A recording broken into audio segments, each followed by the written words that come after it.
binary things. So what Visual Studio is doing is under the hood, it is actually generating a lot of code for you so that you don't have to practically build these things yourself, right? So from the binary to the .NET objects and other things, Visual Studio can take care of these things. Once you create this, you will be using it just like any other local method, right? So here you go. So they say hello. Now I can just go run this application right here. I hit on gRPC service 8, and it's going to open up things, and it's opening up in the port 5001. So I can just copy this and take my browser and go to my 5001 port, and immediately what you're going to see is it will say that communication with this. Let me increase this font instead. Communication with gRPC endpoints must be made through gRPC client. So you can see that it is no more human readable. So you have to work with the client to work directly with the service. Now, for that, let's go create a client, right? So creating a client is also easy in Visual Studio. All that you need is right-click, add new project, and then go into, in my case, I'm going to use a console application, but in real scenarios, a service may be connecting to another service. So it doesn't matter what client it is. It may be a Windows application working with it. It may be a Mac OS app working with it. It can be any other language or framework, because in gRPC, when it comes to protofiles and things, they're language independent and they can work with each other, right? So I'm just going to choose console app for now. And then instead of using a console app 1, what I'm going to do is I'm going to pick this gRPC service 8, copy this here, and to just make it easier, I'm going to make it client, right? So I'll just click on create. So this will go create some ASP.NET Core, sorry, not ASP.NET Core, just a .NET Core console application right here. Now I want this client to connect to the service, right? Now, the easiest way to add a service client is by going to add into your project, go to this service reference, click on this, and right here there are service references that you can add. You click on add, and this will open up a dialog which will give you options like, hey, what do you want to build? Do you want to build an open API, or do you want to build gRPC? That's a choice that you can make right now. So right now we're building gRPC, so you can go and choose gRPC. But if you are, since we have Swagger definitions also with the endpoints, you can also build client based on those definitions as well. But let's just use gRPC. Now, the next thing it'll ask you is the protofile, like where exactly is the protofile, because it needs to, because as I said, gRPC is contract first, so it needs to know what is your contract to build the client. So I'm going to find that file for here. For now, I'm just going to use the folder which is up in the same solution. So I'm just use the read.proto, and then it also gives me this choice: is it a client? Is it a server? Right. So if you're sometimes when you're building this, you're not doing a file new project, but within your applications you are actually building a server or a service endpoint or client, you can actually choose that based on that. Click on client for now, and what this will do is this will go and pull in all the NuGet libraries that it needs to work with, and it is all added. Click on close, and now I'll go and add some code that is needed to connect with the endpoint, right? So what I'm going to do is I'm going to copy and paste some code over here. So, and add some namespaces because we need to. So here's gRPC net client. That is what you need. So you saw the NuGet package is getting added. So now if you look at, it has forward. It's very similar to how you do HTTP client, but then you need to understand there's a channel, there's a client that you need to derive from the channel and whatnot. So you have, we're going to create a channel, then from that, we're going to create a client. Now you see this greeter.greeter client. Now that's a code that we did not write, right? How did this come in? That's because, again, because we set client and we generated the gRPC client, it automatically did that for me, right? So this is right here. Now when you see client.say hello async, it is just like calling any other local method, right? So it doesn't matter. So now if you are just going to go to breakpoint and let's see what happens, because ideally when the service is running, it's going to be the case now, debug, start new instance. And if I go into my gRPC client, right click, debug, start new instance. So it's going to work. It want to hit the client service and it's going to get me this message, which is hello. So right now we sent .NET Conf, but well, when the reply came, it came hello.NET Conf. So which is how you work with gRPC. So you can see that how easy it is to, when you start with microservices, you're defining the endpoints, you have options like REST or gRPC. For both the endpoints, we have great tooling support for you to get started. So that's about getting started, right? Now I'll just close this and let's switch gears again. with something new, right? So when you are actually starting with something microservices, we are actually working with multiple services. Just quickly, I'm going to check on any questions if I have. Okay, nothing. Cool. So let's get started with microservices in kind of like more like a realistic way of doing things. So I'll just go to the directory that I have.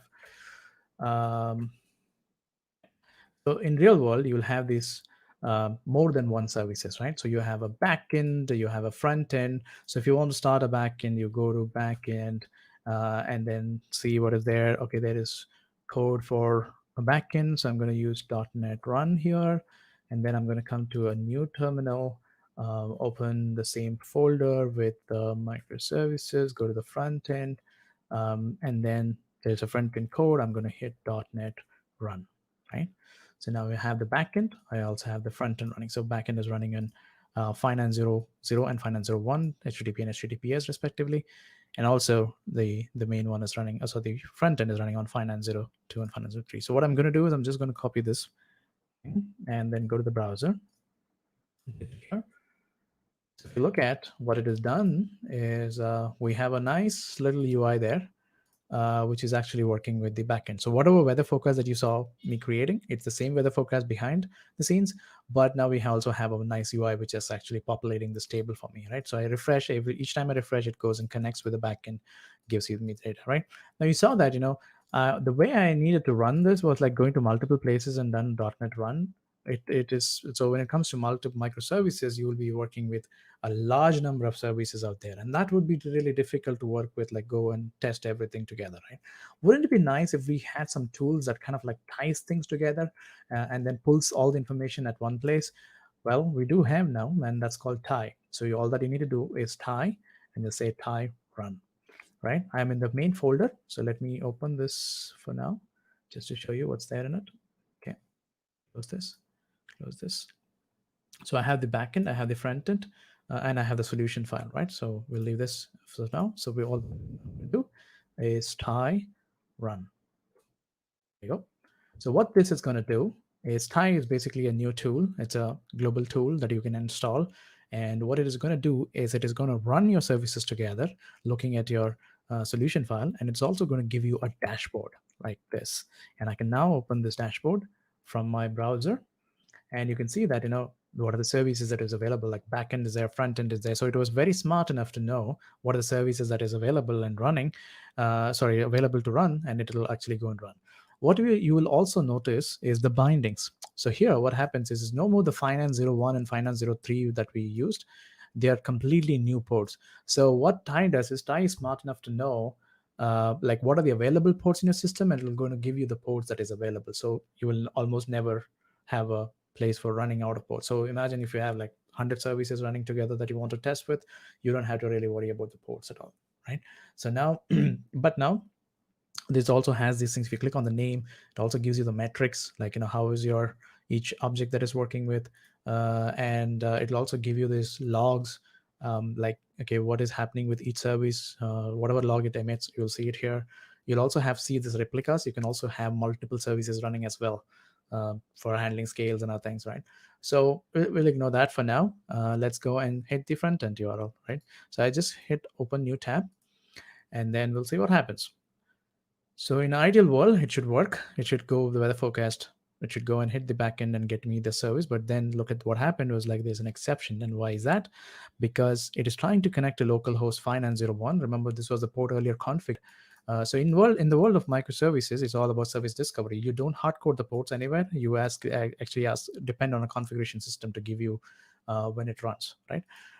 So let's go and fix that. Now, how do you fix that? If you go into the backend, the front end, and startup.cs. So here, instead of hard coding this port, I'm going to ask Ty, hey Ty, what is the port that my backend is running on? Can you give me that? And that is how the way how you write it is configuration.getService URI. Now this is an extension method on configuration, and this is available to you due to a NuGet package which I have added called Microsoft.tie.extensions.configuration. So when you add that, you can also enable the service discovery. So Tie can tell you the port automatically, right? So now that's done. So now let's run this again. Stop, run, I run, sorry. Give me the dashboard again. I can go to the dashboard, which I think is already here. I'll just refresh this, and there's some new port, but that's okay. If you click on it, we are back in action again, right? So that way we took care of the service discovery as well. Now that's great, right? How about we going some extra mile of doing some more stuff with this, right? So let's assume that I want to now every service in microservices, as I said, will work with its own data, right? So I want to add a database to this particular service. Now that means an external dependency have to be added. It could be a SQL Server, it could be a Cosmos, it could be anything, right? In my case, what I want to do is I want to use Redis cache, and I want to cache the weather, and I don't want we only have backend and front end, but you can also have, like when you have multiple services, you can see how each of the services working with each other and things like that, right? So as you saw, I actually added Zipkin without any kind of code changes. And that's because actually in my code, there's one thing that you need to be taking care of is in the program.cs, in every service that you need open tracing. Open tracing, if you want to enable, all that you need to do is activity.default ID format and then set it to W3C. Once you do it, your .NET applications can actually support open tracing. So any distributed tracing applications can work with it. So in this case, we have Zipkin. So Zipkin is actually going through your requests and showing the data, right? So that was easy and that was fast. Very, very easy stuff with Thai. Okay. Now let's, we still have some more time. So since you were asking about resiliency, let me see if I can get that demo running. We'll implement some resiliency. Like we will, in case of a real microservices code, there could be many times you will have issues with the servers, right? So for example, Kubernetes is trying to run this on on your Kubernetes cluster, and sometimes the services may be failing. Maybe it is Kubernetes is kind of killing the pod and creating a new one. Maybe you're upgrading systems. So interim errors are most often there, right? So I'm just actually trying to reproduce that error. I mean, it's impossible to do something what we can do in production, but I'm just going to add a random value. I'm throwing an exception, so that's saying that okay, backend is down. So for that, how do we now? We'll go and look at how do we add resiliency to it, right? So before that, let's run this thing again. Any more questions? Nope. Okay. I run and watch. Now it's going to listen to the change as well, which is fine. So now if I go to the dashboard, Thai dashboard, refresh it, it's going to ring. Now if I hit on the front end, it's going to work, but I can hit on refresh again, there's breaking. Again, hit refresh, it's working. So at a random time, things are failing. So imagine if this kind of things happens in real production, there could be cascading of errors. Like, your service will be connected to one service, then there'll be another service, something fails, the entire thing can actually break, and it would be an issue. So for handling interim errors, there are some famous microservices patterns that you can use called, a circuit breaker and retry patterns, right? These are two things that you can use. So to use that, what I'm going to do in .NET is, like, you can actually write it in code. What I'm going to do is, let me look at the startup.cs here. Yeah. So I'm going to add something called as poly. This is the library that you'll be using. Add the poly library, which will take care of the resiliency. Now I'm going to remove this semicolon here and then add these two methods back in. Right.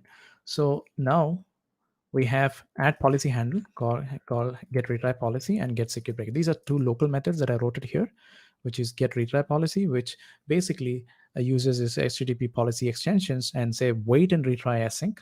And then I want to retry for 5 times, but I want to wait and retry, because if you keep hitting the server again and again, there are chances for denial of service to happen. So you want to wait and retry. So the jitter logic that you want to add is up to you. So here I'm just doing an exponential retry. So I'm just using some logic to do that. So it'll wait and retry again so that it doesn't break. So there's also another policy called circuit breaker. So that is like whenever the circuit is open, it won't even make connections.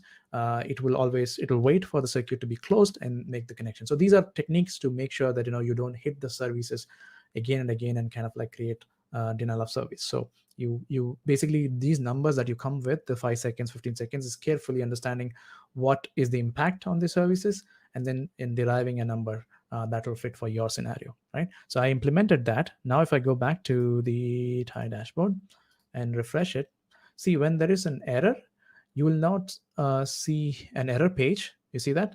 It actually waited and it retried. So the user will never see an error page. You can see this. No matter how much ever I try, I will never see an error page because it is automatically retrying behind the scenes and adding circuit breaker when it is applicable, right? So that is an easy way of doing resiliency. Now, the thing with Poly is, you write this code yourself. You have to bake this code into your applications, right? There's another optional way of doing things is using, in service mesh in Kubernetes. So that's something which you can actually find here. There's a code with Linkerd. How do you implement? So basically, in Linkerd, if you just go, you don't write this in code. You make sure don't write it in code because you don't need to duplicate it. And you actually write this in configuration using service mesh, right? Service mesh is basically you run your service and there will be a sidecar which will take care of all these cross-cutting concerns in a separate pod, and it will do all the networking and other kind of things for you. So when there is an error between one service to another, it will make sure that you assign retry budget and then tell how much time you want to wait and other things in a configuration. The advantage with this is you can actually write this same configuration for a Go, .NET, or any other service for that matter. You don't have to really, in case of Poly, you have to bake in that code, but you can take that code and you can focus on business logic and you can write this in infrastructure when you are using service mesh. So I won't have time to show you the service mesh. So I will show you where exactly you can find this. So I did a demo on .NET Show, and that's why these names are on .NET. So if you go to niche channel on .NET, in the README, I actually show you the entire thing, how from TIE, you also have the TIE deploy. Using deploy, you can actually directly deploy to Kubernetes. So that means I'm not working with Docker files. You would have noticed that there was no use of Docker files. And I'm directly deploying it and also adding dependencies like Redis and Zipkin were external dependencies, so you need to, TIE would not deploy them for you. So instead, you have to deploy that in the cluster yourself. And I also have the code on how to do that. And then there is a section on how do you add service mesh and Linkerd, so you can go and check that out. And also, I also gave an option for Istio as well. So some people like Linkerd, some people like Istio. There are many reasons why you go for one over the other. So I have shown the implementation for both. Right, so you can go and check that out. It's github.com/nishannel on .NET. That's with this one. And before I leave, I think I have exactly 4 minutes to go. So before I leave, I want to show you another place where you can actually learn microservices. If you go to ASP.NET aka.ms, I'll just put this aka.ms, ASP.NET-microservices.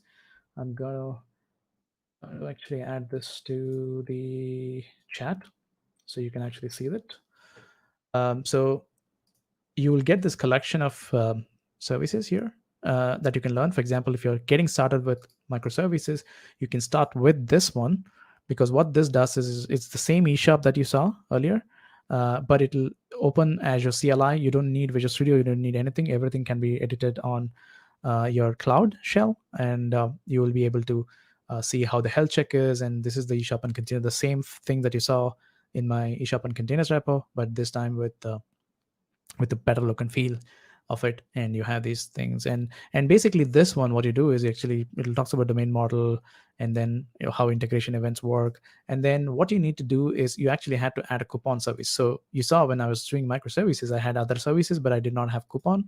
So you're actually adding a coupon service to it, and you are a separate team. You don't belong to the any particular team, which is like orders or other things, but it's your own team called coupon. So you are actually going to build this completely on the server. So here it also here actually we specifically give information about health checks. How do you add custom health checks? So for example, the MongoDB, we use MongoDB for storing coupons. So you have these things here. So go give it a try. So once you Um, okay, so yeah, and then there are other ones like the cloud native resiliency. So this is something which I talked about recently. The both Linkerd. So this one covers Linkerd, but if you want to do Istio, it's going to be pretty straightforward. We also have GitHub Actions. There's also instrumentation, and also implementing feature flags. Sometimes you want to ship the feature in the production, but you want to switch it to certain set of people. I mean, you know that, right? I mean, a lot of features do that. A lot of companies do that. For example, like in a certain geographic region, you want to enable certain features. So how do you do that in production? So we have all these amazing tools. So definitely check it out, because there's so much of work that has happened in these things, and we are also building some more. So you'll see them coming soon in this modules as well. With that, I'm open for questions, and so I yeah. think we already have one question from Shafqat Okay. Farhan. So when is the best time to use service bus rather than the REST call? Yeah, so think of service bus as always asynchronous, right? So you fire and forget kind of a scenarios. You can use Azure Service Bus. RESTs are like mostly used for synchronous communication. So when you want almost immediate things, that will be better. But in a microservices world, because they are distributed in nature, suggestion is to use more asynchronous communication as much as you can. REST is for your third parties and other endpoints who want to access it.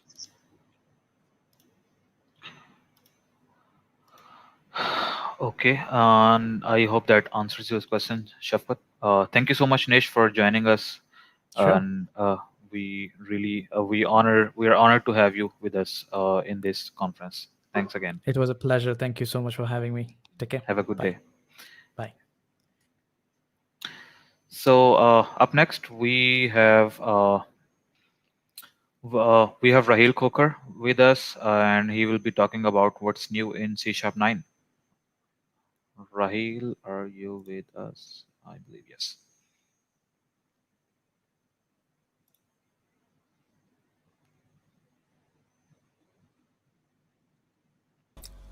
Hi guys, Assalamu alaikum once again. Can you hear me? Yes. Abdurrahman. Yes, I can. Right, so let me start off with sharing my screen.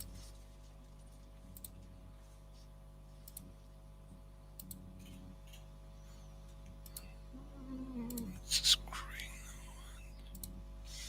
Let me know when you can see it.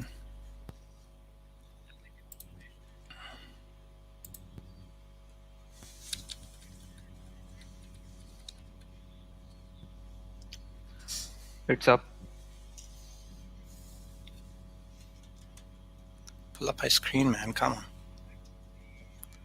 Alright, here we go. So, this is going to be our topic today, what's new in C Sharp 9.0. And my name is Rahil Coker. Are we ready? Are we good to go, Abdurrahman? Waiting for your green signal. Yes, you are, Rahil. All right. So, my name is Rahil Coker. This is a brief introduction of myself. Last few years of my career are dedicated mostly to project management and agile coaching, particularly in a Scrum fashion. But lots of guys do not know something about myself is that I have a lot of experience in .NET development, right? So I started my career like a .NET developer, and I'm still in love with it. And that is precisely the reason you guys invited me here in this conference. And thank you very much for that in the first place. So I have a few certifications in Microsoft development, Microsoft stack development as well.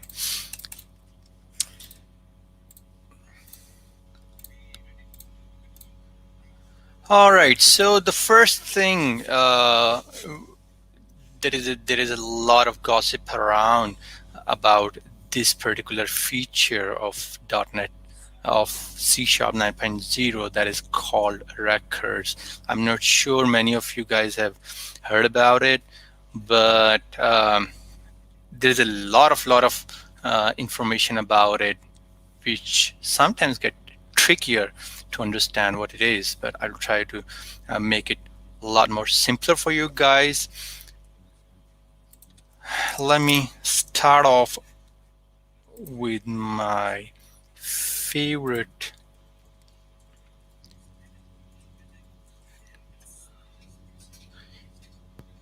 IDE,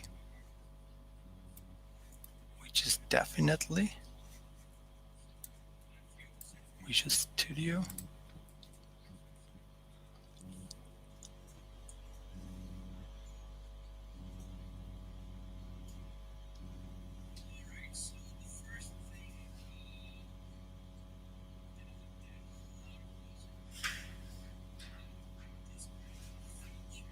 My machine is slow, right?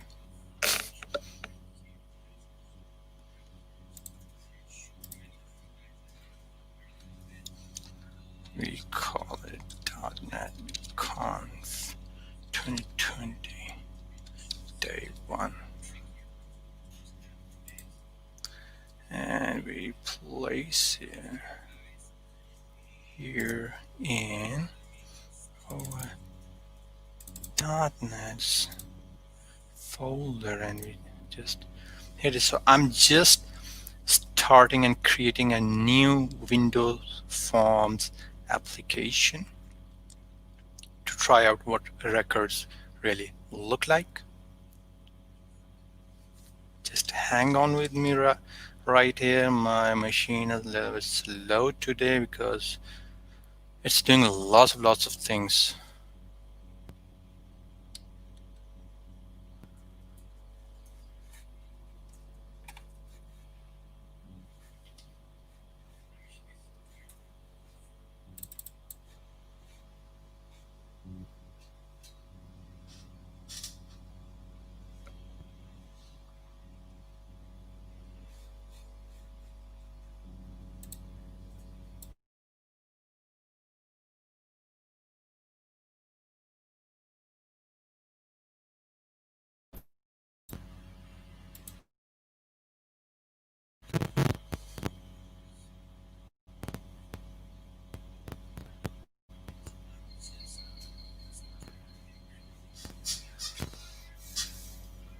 Okay, while it is loading, so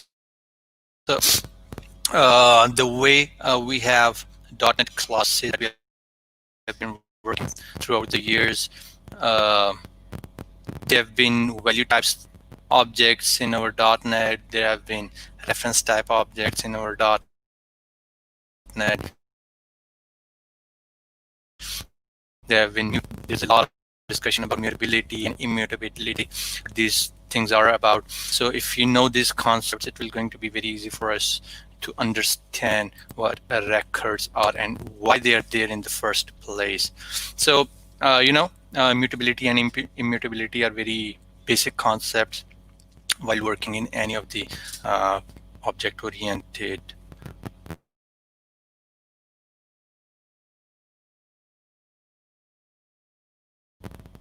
programming language.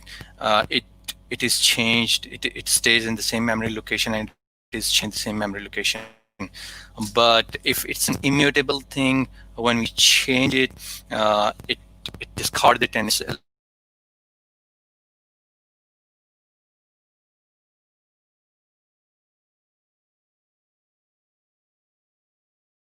allocates a memory and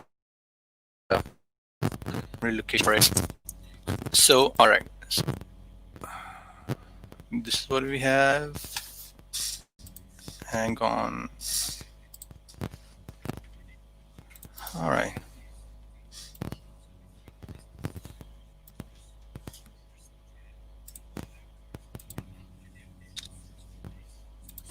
All right, so this is what we have, and let's start off with creating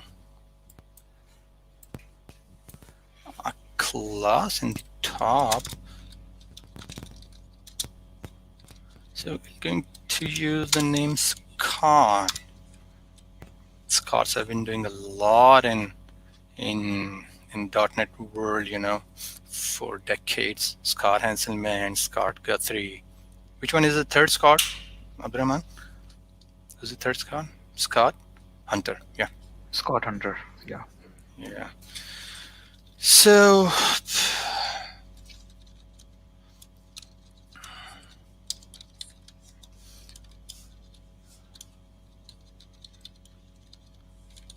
this is a constructor that I'm trying to make. Rahul, sorry for interrupting. Can you just quickly increase the font size from bottom left? Just increase the percentage. Yeah, that's fine. Fine now? Thanks. Yep. Okay, so I'm going to create a couple of properties here.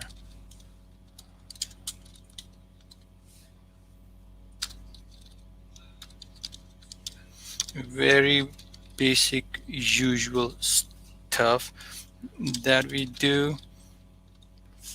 We have been doing it for years, you know.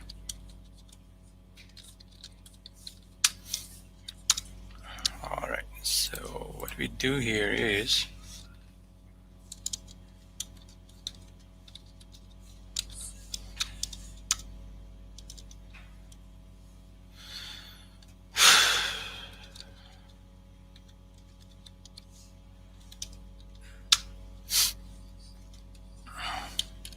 all right, so that is pretty basic stuff, right?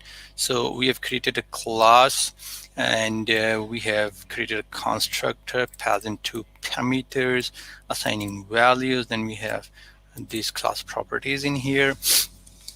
So, and down here in our execution section, let's create a list of Scots, which could be a new list of Scots, and we just initialize it with Scott Hunter and giving a Twitter URI.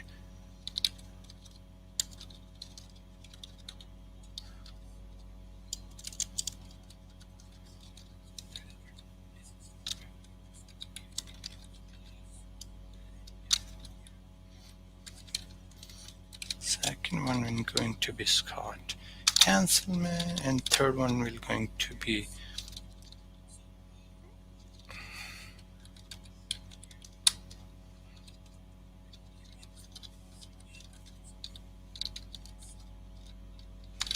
apologies if this takes you to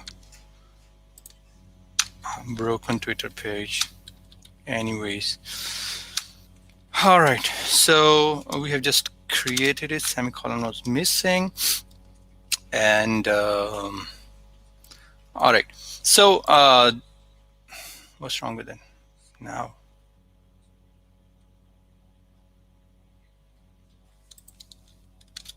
Let's see if it builds.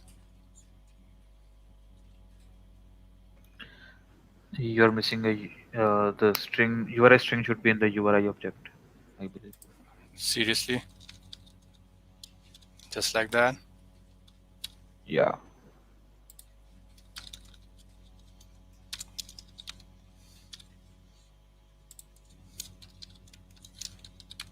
I'm getting old at coding now. Anyways. Right, so this is a pretty basic format of creating classes in any object-oriented language, especially in C#. We have created class, few properties, created a constructor, and then down there we created a list of that object and assigned few new objects to it. Now, this is a very basic reference type mutability that you can see. But in order to, if you want, for last few years, immutable programming has been very common, and you want to do immutable programming, but you still want to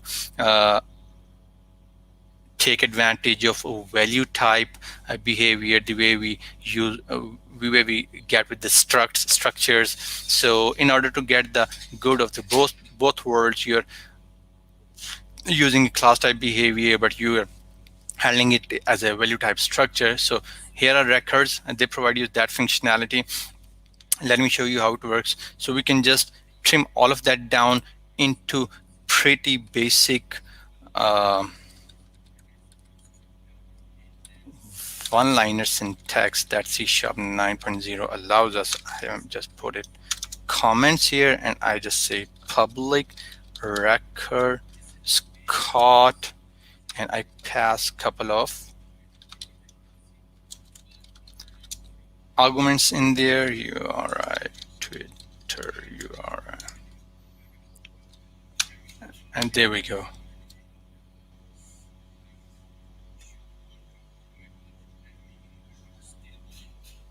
No.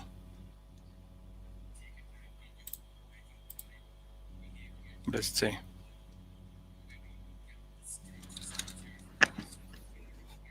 Probably. So with this, where did it go? Okay, so with this basic small syntax, we can create a record, and you see we are missing nothing. Inline hidden somewhere. There is also a constructor in there. There's also a parameter in there, and it will just start behaving like a normal class the way we use, and it will going you the behavior of structures as a value type. So it will going to be a value type. Okay, so let's move forward. I open it back, not sure what's wrong with it. Oh yeah, hang in there. That's probably the problem of, yeah, it's here. I'll have to convert it to .NET 5, and it should start working here.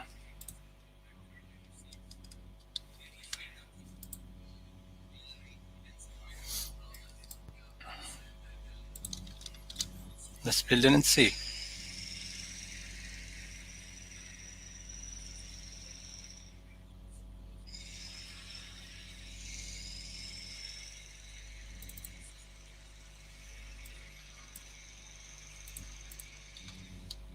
Yeah, there we go. So same functionality that I was doing with the class down here, it stays the same. I did not change anything. That means its behavior will going to be the same the way we have been using classes, but we can use structure type behavior. So it gives you the good of the both worlds, right? Let's start doing something different here. So that was from records. Then let me get you something special here. The new thing that we have in C# 9 is Init Properties. So immutable programming has become more popular these days, or properties are mutably public, you know, and object initializers are pretty awesome. This is how we used to start off with creating objects. But you know, the problem with this syntax is that if there is a read-only property, there is an immutable class, you cannot use this syntax. And if you make it mutable, you lose the functionality of that immutability, right? So your properties will become changeable and mutable. So again, in order to get the best from the both worlds, that you want to keep your properties private, but you want to use this object initializer syntax, right? There's a keyword provided with the init keyword. Let me show you how it works. Let's come down here and let's create a public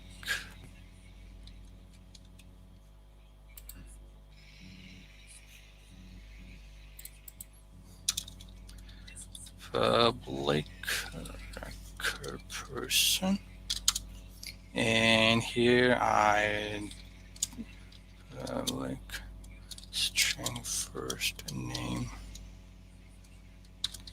again. Send. Public string last name, and we do get send. So these are properties we normally see, right? So get means you can take a value. Set means they're mutable, right? You can change them anytime you want. And if you take this part out, what happens is that it becomes read-only, and you cannot actually they become mutable for a mutable class property. But for this particular in this particular scenario, you cannot use the object initializer syntax, right? If I write variable person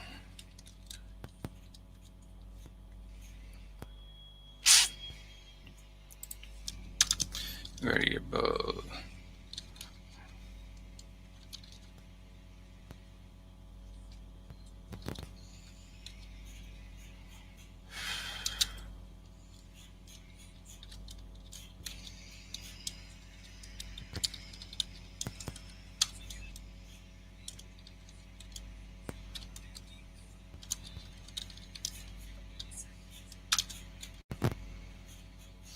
So what happens here is it is giving you an error that this property is read-only. You cannot change it.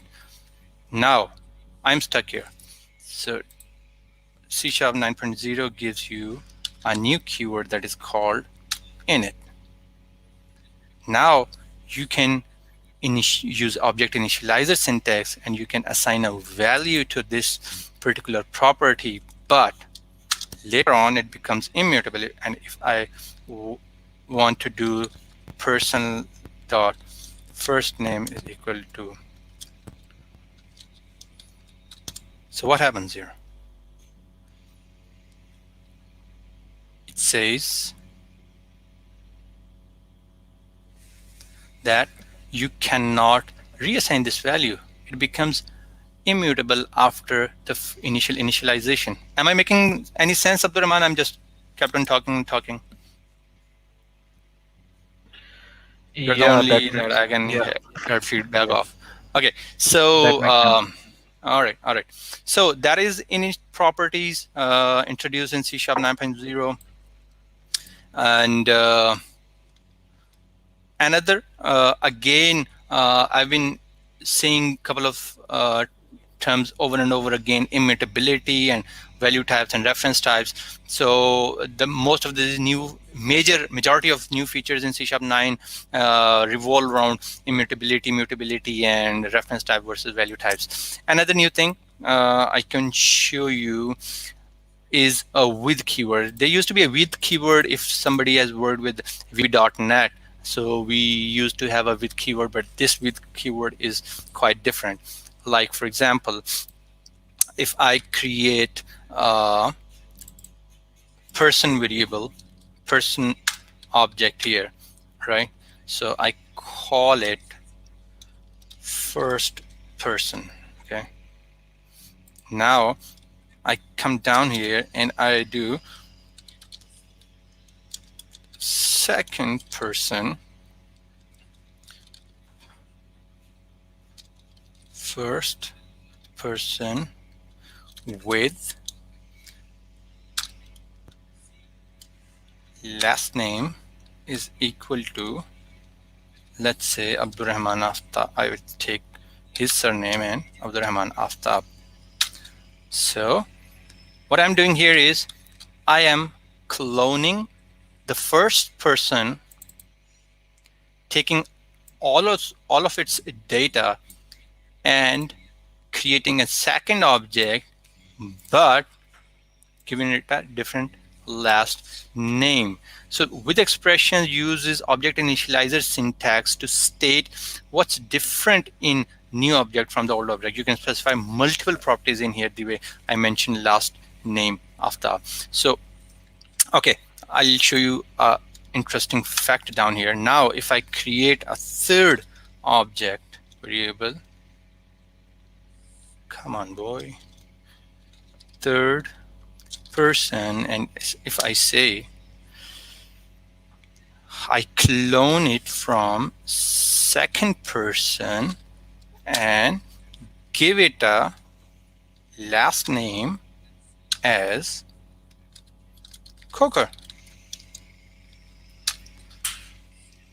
So what happens in a ideal world, Abdurrahman, that first person is in first object, second person is second object, third person is a third object, right? So normally these are reference types objects, right? So if I run an equality check on them, if it would have been a similar class, what would have happened? They would be recognized as a different objects. Am I right? Yep. Yeah. So using with keyword makes you apply a value type structure light functionality on these objects. And let me run a quick equality check on them and show you how they look like.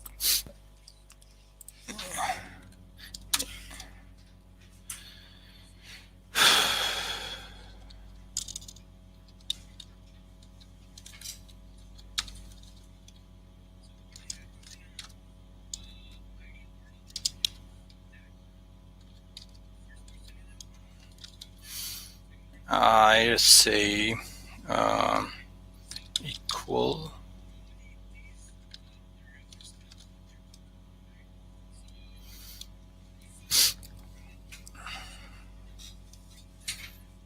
third person and first person.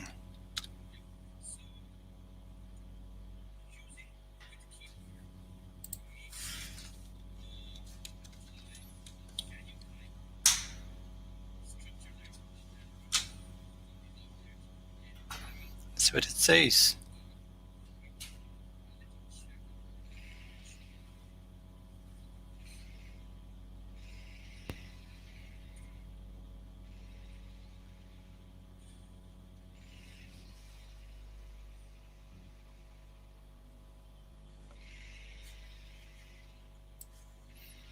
It says it's true. All right. So here, third person and first person, I've run an equality check on them, and it is saying they are true. Why? Because their value is true. Values are same, right? Last name was Coker here. Last name was Coker here. When I made the value same, so it started recognizing those objects as a similar objects. Abdurrahman, is it making sense here? Yeah, exactly. That makes sense because the properties are the same, so the object should be the same. Yeah. So come on, let me run another equality check on them. Just let me know when my time runs out. I'll just stop there.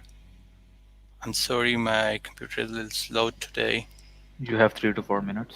No problem. All right. Okay. So I'll just try to message box dot show. I run a reference equals third person and first person dot two strings, so that my message bot takes them, and when I run them, let's see what it says.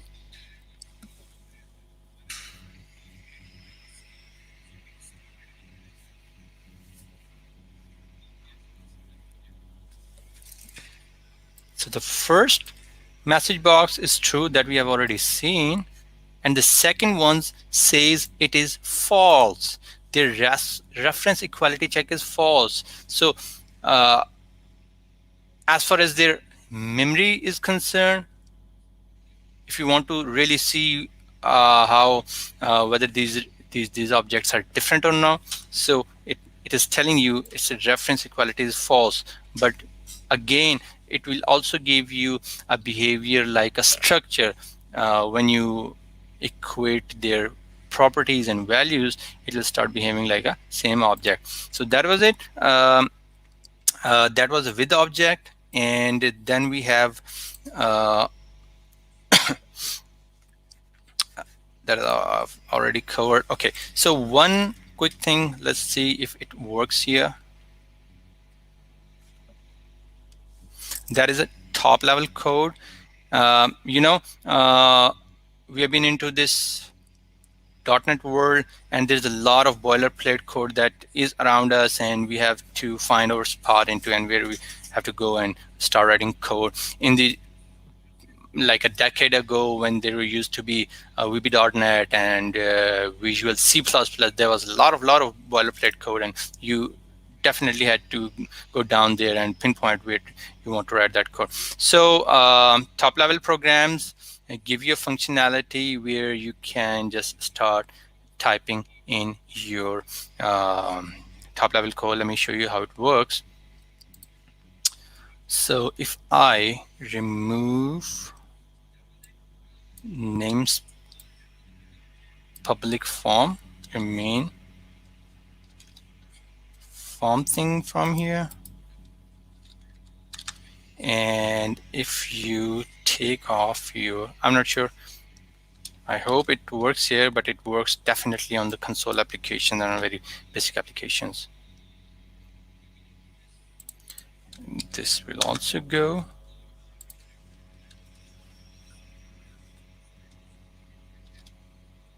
All right. What if I start absolutely new application? Give me 2-3 minutes, Abdurrahman. Let's show it quickly.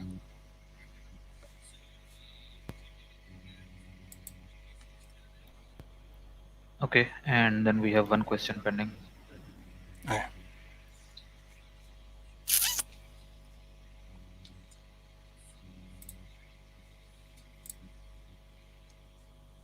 Just create it just like that.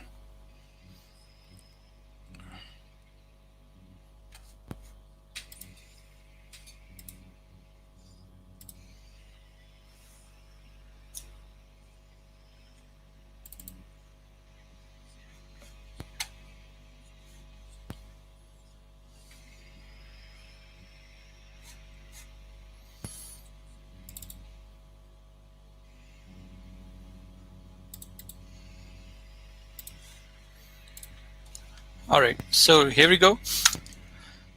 So for example, we have lots of code down here, but this is a boilerplate template that C# provides us. So if I just take it out,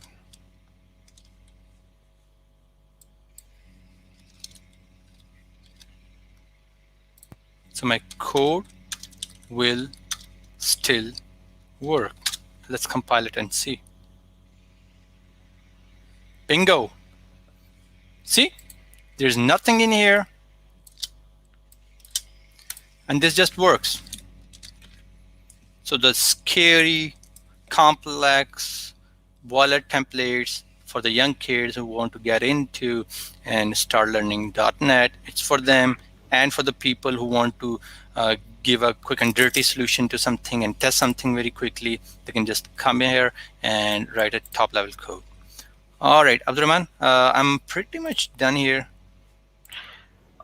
Okay, we do have a question here. Can we do inheritance in records? Oh yeah, I missed that part. If you want me to, give me 2 minutes if you can. I mean, I don't know if you have time or not, but yes, we can definitely do inheritance, and it works the same way like other class inheritance. Right. So one more thing I would like to add in here. So inheritance in record. So a record can inherit from a record. So if A you record inherit a class, can. yeah. Please carry on. So if you inherit from a class from a record, that might not work. So a record should inherit from a record, I believe. A record should inherit from a record. Yes. I can just write a couple of lines of code here and show you how it works. Yeah, sure.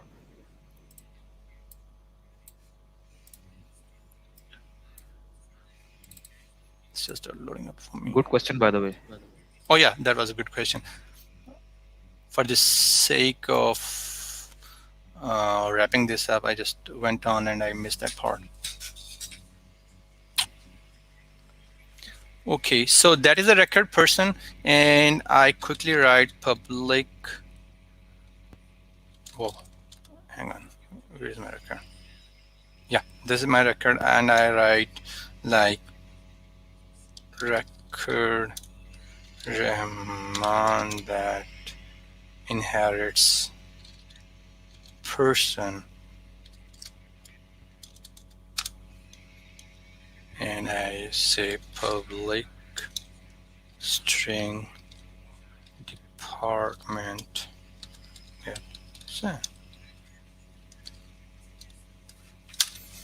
that is my favorite command, Control-Shift-B. I love it, and it gives me a lot of dopamine.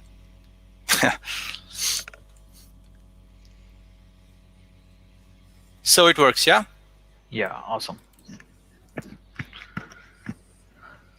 So, I hope that answers the question. So we don't have any other questions for now. So up next, we will be having a 15 minutes break, and we'll be right back around 2 p.m. Pakistan time. So thank you for joining, and we'll see you at around 2. Thank you.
Hi everyone, welcome back again. We have Nabil Ilyas. He is Director Development and Trainings at Datum Security Services. Welcome Nabil Sab, and he'll be talking about architecting cloud native applications in Azure. Okay, thank you very much, Abdurrahman. Can you hear me? Yes, I can. Perfect. Okay. Okay. Hello, everyone. My name is Nabil Alias, and I'm Director Development at Datum Secure IT Services. So I have approximately 20 years of experience, and 10 years, out of which 10 years is in .NET development and 10 years in management. But I still love the developments and like to learn new technologies. So I always try to keep myself updated in development and programming. So today my topic is architecting cloud native application in Azure. Although it's a very vast field, I cannot cover each and everything in this area within 30 minutes, but I'll try to cover main areas in architecting cloud native application in Azure. So let's start. What are cloud native applications? These are small, independent, loosely coupled services. Small mean there will be a small portion of application. Loosely coupled mean that they have, they have a separate environment uh, within their, repository or something like that. Provide consistent development means that you can update your application consistently and everything will be automated. Optimize for cloud scaling means that you can create multiple instances of that application and you can have an improved performance in your application. Resilient, manageable, and observable. Resilient means that it will have some kind of self-healing process, and they can be managed easily, and they can observable mean that they can have some charts or some stats where you can see your application health. Characteristic of cloud native application is that it may be some kind of container-based infrastructure. It may have some container-based infrastructure. It may build around the microservices. Uh, it have it may have continuous integration and continuous development. We will discuss that later in these slides. So why do we go for cloud native application? Uh, we had some issues previously in monolithic application, like when we have to update any portion of our application, we have to upload a complete code on the server.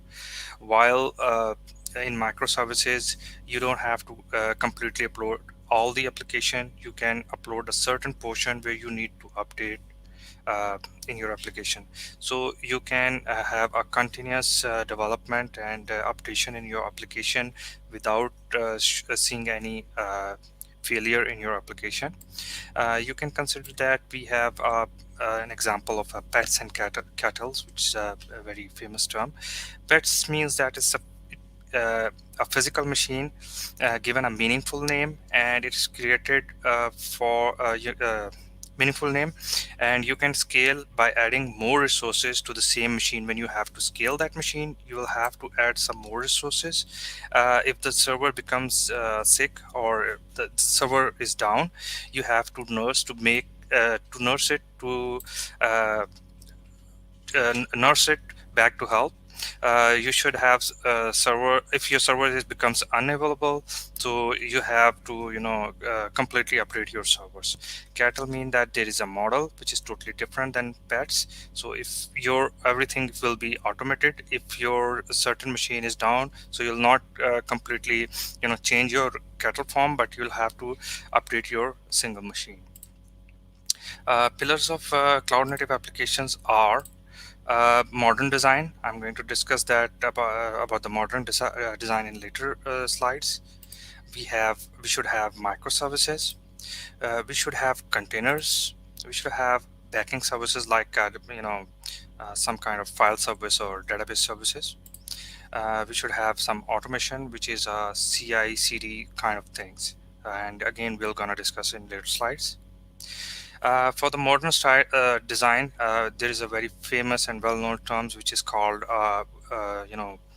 it's widely accepted methodology for constructing a cloud-based application.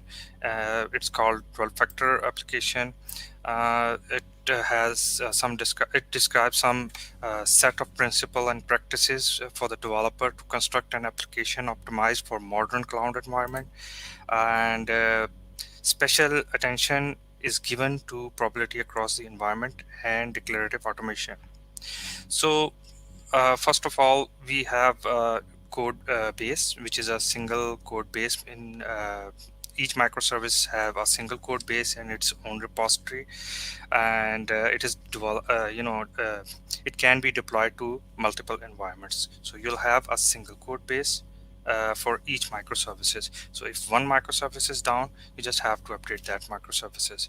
Same case with the dependencies. Each microservice have its own dependencies. It will not use the dependency of other microservices.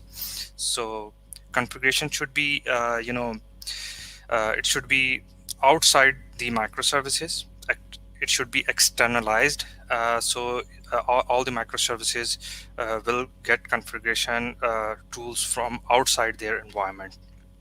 Backing services like data stores like MS SQL Server, MS SQL, MySQL, or any other databases, or any file service, or any cache service, or message broker, that design should have these backup services as well. Build, release, and run means that they have different environment development, deployment, and staging environment. They should have same environment, and they should have a unique ID.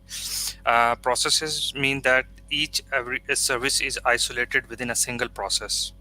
So it should not interfere with the other processes within the system. Port binding, every service will have a unique port. Concurrency, if the service is scaled up or scaled down, so it should be concurrent. Disposability means that if a service is disposed, so it should not affect the complete system. So it should have a provision to dispose itself. Prod parity means that the development environment and the production environment should be very much similar.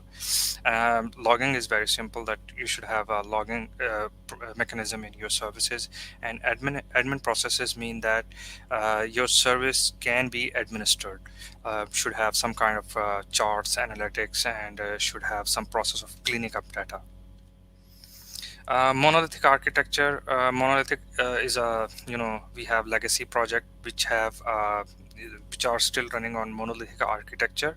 It's kind of a build on a single unit, like we have a single application, and it has multiple modules within it, and we have a conventional 3 layers, like a database layer and an application layer and user interface, where they are working separately.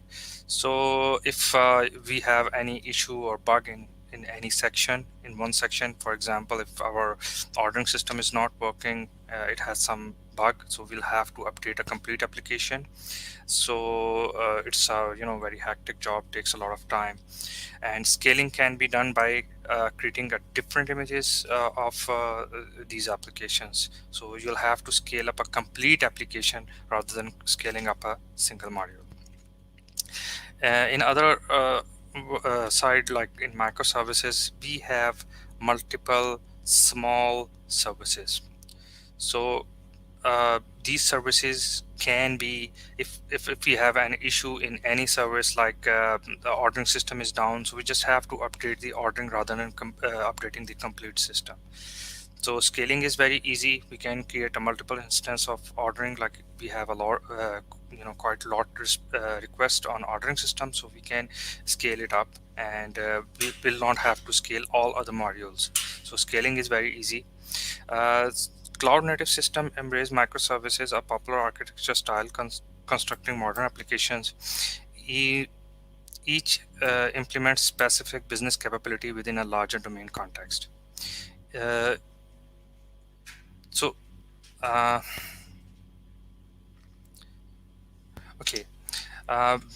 Backing services, which is second pillar.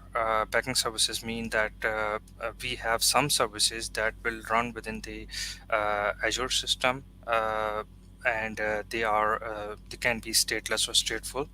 So these backend services kind of like monitoring system. We do have a monitoring system in Azure. We have storage services like file services and other services like that, streaming services, document databases like Cosmo and MySQL and MSSQL, and relational databases like MSSQL, message brokers, and so on. We have these backing services which are not part of the microservices, or part of microservice system, but we use them to facilitate these microservices. Okay, there will be some kind of automation where we'll have our code that can be pushed to a repo, and that repo will go through the CI/CD pipeline. It will build the code, it will integrate the code and test it. When the code is properly tested, its binaries will be created and they will be deployed on the server. So this is called the automation system. Azure provide a automation system through DevOps, so we can implement that from DevOps.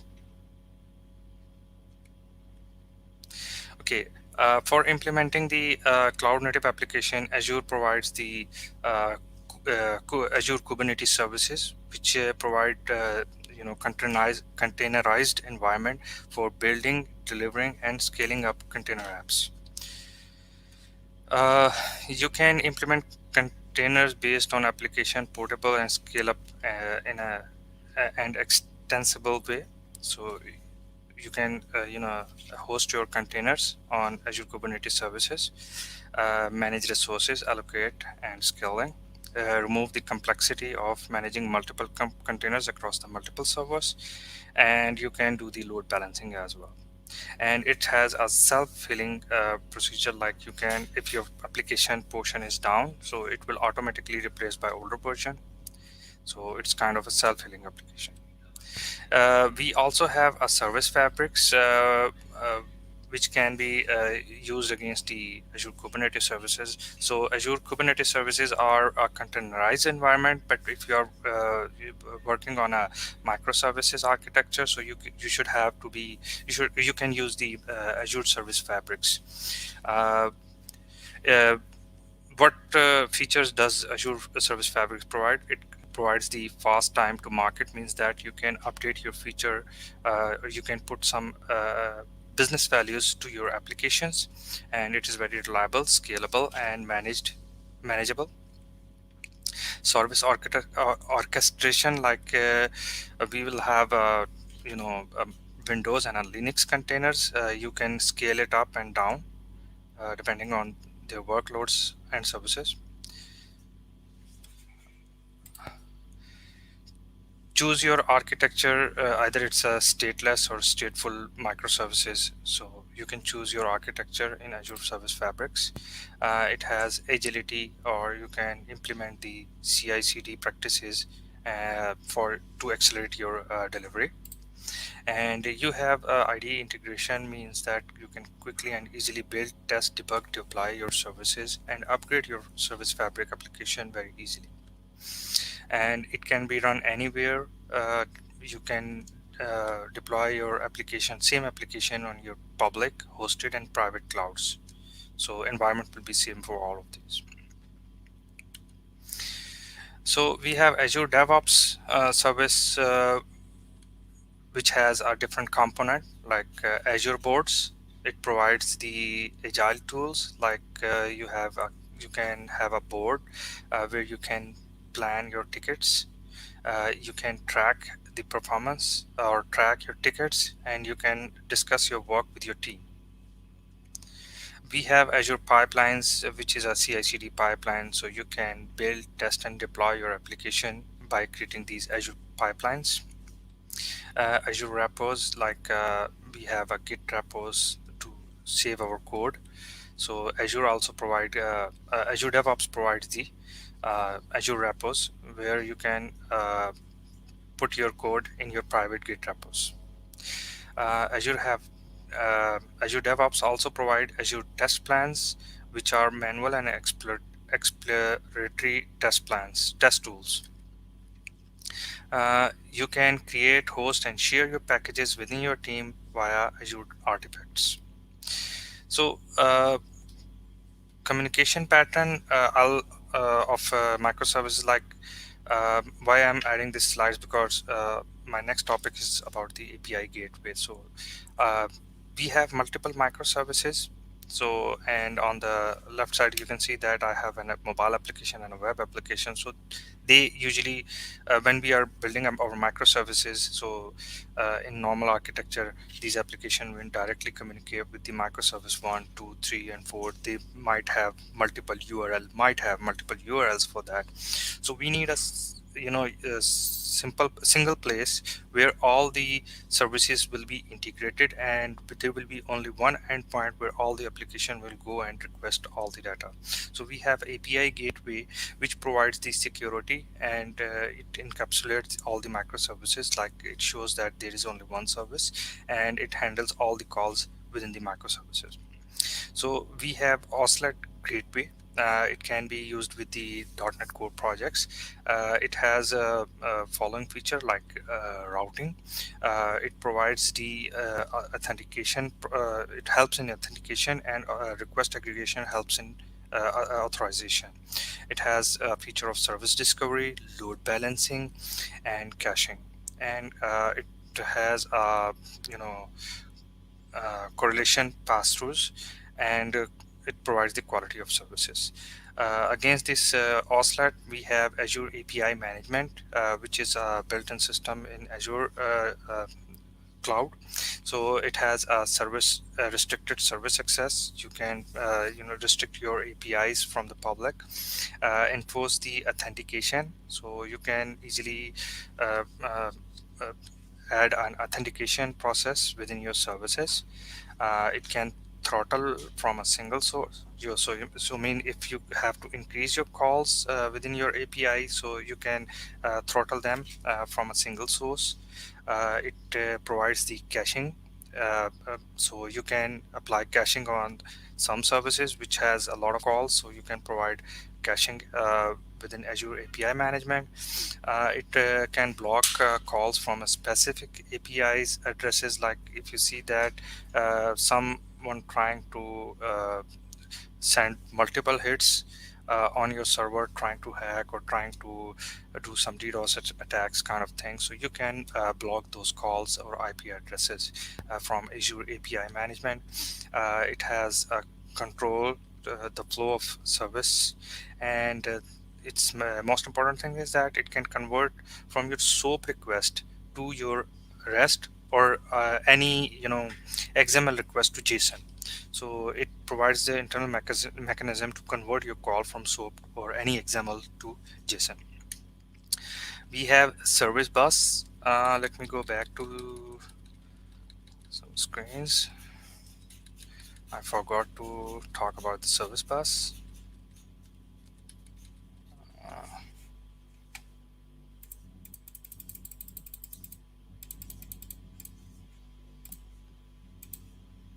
So we have, if you see this diagram, we have an event bus on the right side.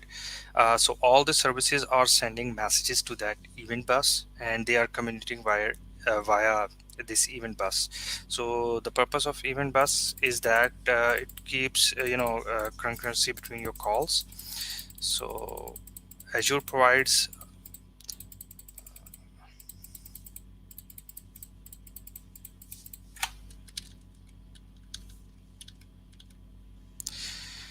Azure have a service bus which transfer business data from one service to another service. So service cannot communicate directly, so they communicate via event bus.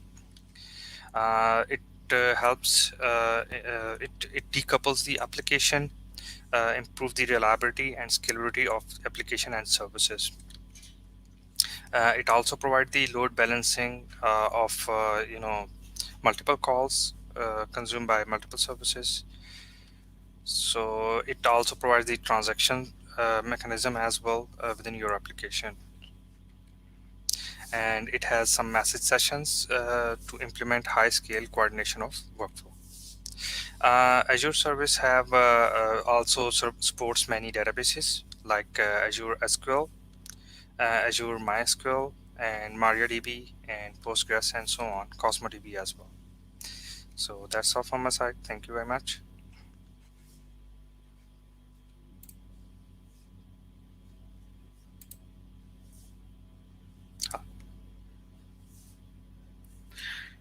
Thank you, Nabil. That was a great session, and I believe we don't have any questions for you right now. So if we have any questions in the future, I'll keep you posted. Thanks for joining us in here. Thank you very much. Thanks. So up next, we have Ali Hassan. He is a technical success manager at Dependencies IT Services, and he is also a vice president for operations in Code Movement, Pakistan. So welcome, Ali H. Over to you.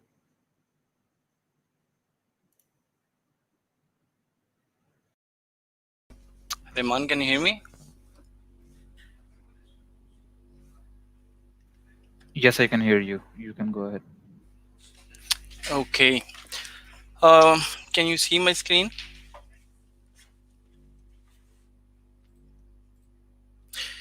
Okay, I'm Yes, starting with your screen is. okay. My name is Ali Hasnan, and here's a bit of introduction about myself. I have about 10 plus years of IT industry experience, and right now I'm working as technical success manager, Datamscale IT Services. I have done few certification as well, so let's move to the session then. Okay, GitHub plus Visual Studio.NET. A combination that has been making rounds for some time now. Last year, had a session on building CI/CD pipelines using Visual Studio and GitHub. I am assuming most of you have some experience using Git and GitHub, where Git is a tool that helps us manage code repos, and GitHub is a cloud-based hosting service that allows us to connect, upload, or download code repos. So let's see what this combination has on offer this time around. Okay, the topic for my session will be GitHub Codespaces plus Visual Studio.NET. Agenda of my session will be what are GitHub Codespaces, how do they work, creating Codespaces, customizations for Codespaces, types of customization, and div init tool. Okay, so what are GitHub Codespaces? As the name stands, Codespaces mean a space where you can just start doing coding, hosted by GitHub. So GitHub Codespaces provide cloud-hosted development environments for any activity, whether it's a long-term project or a short-term task like a pull request. You can connect to Codespaces from Visual Studio Code, Visual Studio.NET, or even a browser-based editor that's accessible anywhere. Fully managed on-demand development environments that dramatically reduce setup and maintenance, so you can just start being productive as soon as possible. Codespaces makes it easier for developers to onboard a new company or start contributing to an open source project. Project maintainers can configure a repository so that when you create a code space for repository, the project dependencies are included automatically. You can just start coding faster by reducing time spent on configuring your environment. It allows you to develop in the cloud instead of locally. Developers can contribute from anywhere on any machine, including tablets or Chromebooks, and there is no need to maintain local copies of intellectual property. What that means is we do not need our high-spec systems or laptops to do development. All we need is a good internet connection and at least a browser, and then just start doing development work.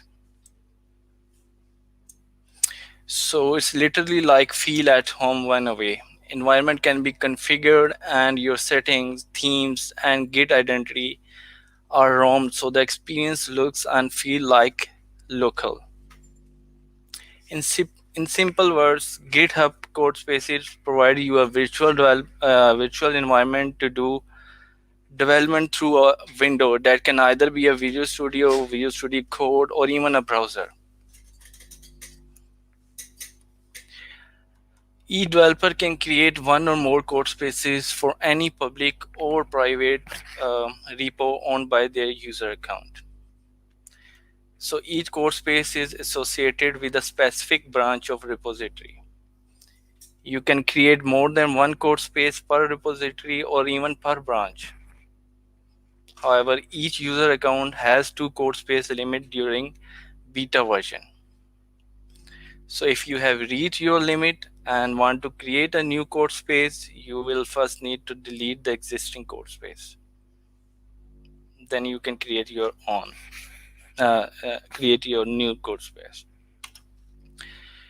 So what to expect with my code spaces? An environment is backend half of Visual Studio Codespaces.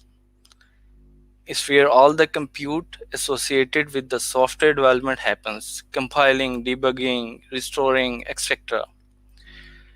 So creating a code space prepares everything you need to complete a task, review a PR, or start a new project.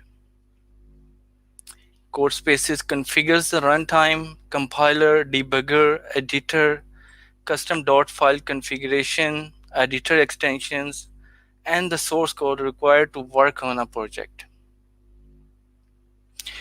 So all these environment-based things are being done by Codespaces. So your time is saved instead of setting up that on your machines. Remote capable tools empower developers but usually add overhead of machine management. Environment configuration overcomplicates onboarding and context switching. Visual Studio Codespaces remove that barrier to rapid onboarding and context switching by enabling the simultaneous existence of many environments. Visual Studio Codespace focuses on managed solutions that allow you to focus on productivity over setup. In addition to the backend environments, Visual Studio Codespace supports these front-end editors: Visual Studio Code, Visual Studio Code-based editor in the browser. Linux environments are accessible from Visual Studio Code, and Windows environments are accessible from all 3 front-end editors. This array of editors option allows the developers to use their preferred tooling from anywhere. So why use GitHub Codespaces? They are fast to create and disposable. You can just connect to them, do the coding, and then just you can switch off, and all the resources will be released.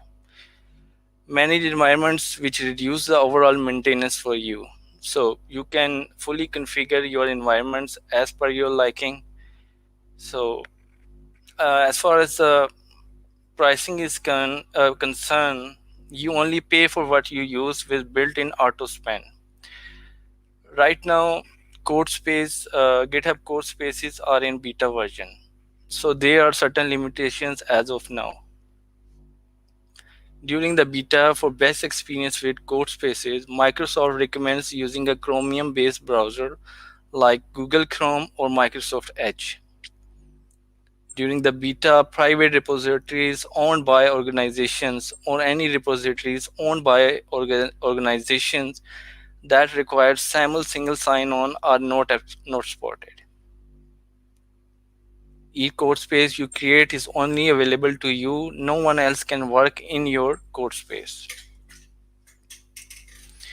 For the best experience with code spaces, we recommend using Chromium-based browser like Google Chrome or Microsoft Edge. Only a single size of Codespace is available right now with the beta version, and only Linux-based containers are supported. Codespace is not fully resumable. Processes that were running at the time the Codespace was stopped will not be restarted. Codespace is free to use during the beta. When the Codespace becomes generally available, you will be billed for the storage and compute usage.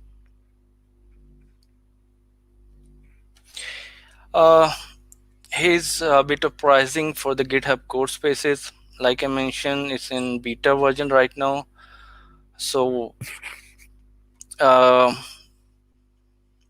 now only Linux-based instances are available. Like there is a basic, standard, and a premium one, and there is the per hour rate for each of these instance types. Compute costs are incurred only when a Codespace is active. When you are using a Codespace, the Codespace is active. After 30 minutes of inactivity, a Codespace becomes suspended automatically. So all your resources in use by the Codespace will be released. Compute usage is billed per hour at a rate that depends on your Codespace instance type. During the beta, Codespace offers a single Linux instance type, like I mentioned before. Compute pricing may vary from additional instance types and operating systems supported in the future. Each Codespace also incurs monthly storage costs until you delete the Codespaces. Storage costs for all the instance types are $0.10 per GB per month. But in the beta version, all these things are free for now. Okay, as far as the demo is concerned, I did sign up for the beta version of GitHub Codespaces, but I'm still waiting on feedback from GitHub, so I was not able to complete that process. However, I will be going through all the steps needed to set up Codespace using Visual Studio. So how to use Codespace in a Visual Studio? Before using Visual Studio, you will need to download the latest Visual Studio 2019 preview. As this one, once you download it, you will see the Codespace option in it. You must create a Codespace in Visual Studio to use it with the application. Codespaces created outside of Visual Studio cannot currently be used in Visual Studio. So make sure you create your Codespace from Visual Studio to use it. Connecting to a GitHub Codespace with Visual Studio Preview is not enabled by default. So you will need to have to go to Visual Studio Preview and use the Tools drop-down menu and then click Options. Under the Environment section, select Preview feature and check the Connect to GitHub Codespaces Preview feature. Once you have checked this option, you will need to restart your Visual Studio to able to see Codespace connection option. So after restarting your Visual Studio, you can see on the right hand side under the Get Started, there is a Connect to Codespace option. So this is the option that you will be using to connect to a Codespace. So just click on the Connect to Codespace and you will get this screen. Here you will have to sign in with your existing GitHub account, or you can create a new one as well. So next, GitHub Codespaces. In this screen you can see different details about the Codespace. First, you will need to provide the URL for the repository you are going to use. This has to be a GitHub repo. So you can just go to GitHub and copy that repo URL and paste it over here. Other options are instance time instance type, you can just let the default setting be selected, or you can choose for your own convenience what hardware you need for Codespaces. And as far as the suspend after option is concerned, this is basically a setting that lets Codespace know that after 2 hours of inactivity, you can just switch off the Codespace. It's either up to you to change these settings, or you can just let the default values go by. Okay, once you're done with the settings, you can just click the create and connect button. And that's it. You will be connected to your code repo from GitHub through the Codespace. And if you see at the very top, you will see the Codespace mentioned. Okay, so that is all you need to connect to a GitHub Codespace using Visual Studio. Then if you need to open an existing Codespace, you can just go to the file menu option. There will be an option to connect to a Codespace. You can just click it, and you will be shown a GitHub Codespaces option that you have used previously. Or you can connect to a new one as well, as per your liking. Then once you click the connect button, you are connected to your Codespace. That's it. Okay, so can we customize a Codespace? Let's see if we can do that or not. As main goal will be to be as productive as soon as possible. Your application is built and run on a remote compute environment, like I mentioned before. And Visual Studio will be the only window through which you can connect to that remote environment. Everything that needs to create that environment must be defined in a Git repo. I'll be coming to that in the next slide, how you can just add that settings to a code repo, and that can automatically be used by the Codespace. Today we are going to focus on Visual Studio and Windows customization. So defining your development environment is something that is very important. It's not just a magic that you just click the Codespace option and it will run automatically. No, it's not like that. Someone needs to define the development environment for that. Codespaces environments on both Visual Studio Codespaces and GitHub Codespaces are fully customizable on a per project basis and a per user basis. Once you create a Codespace, any changes to that specific Codespace are persisted while the Codespace instance is available on the GitHub Codespaces. You can clone additional repositories, install tools and application generators, and even add other development assets, and these modifications will be preserved even when the Codespace is suspended. However, if you delete a Codespace, any modification you have done will be gone. The real value of GitHub Codespaces comes when you create a unique, repeatable development environment in the cloud.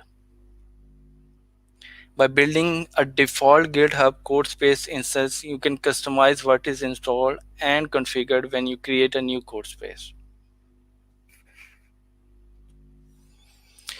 So here are different types of customizations that GitHub Codespace offers.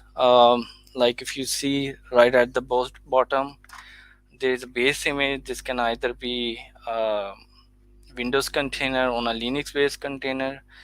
For the beta version, right now we only have Linux-based container. Then there is a file named as devcontainer.json file. We'll be looking into that file a bit later. And the components added via dev init or scripts. You can just instruct GitHub Codespaces to run dev init after a code space is created by using the post create command property in a dev container.json file. I'll be coming with more details shortly on that. Okay, introducing dev init. Actually, this is a tool that helps us create development environments. You can basically, it's a set of commands that allows you to include or de-include any tools that you need to install before your code space works.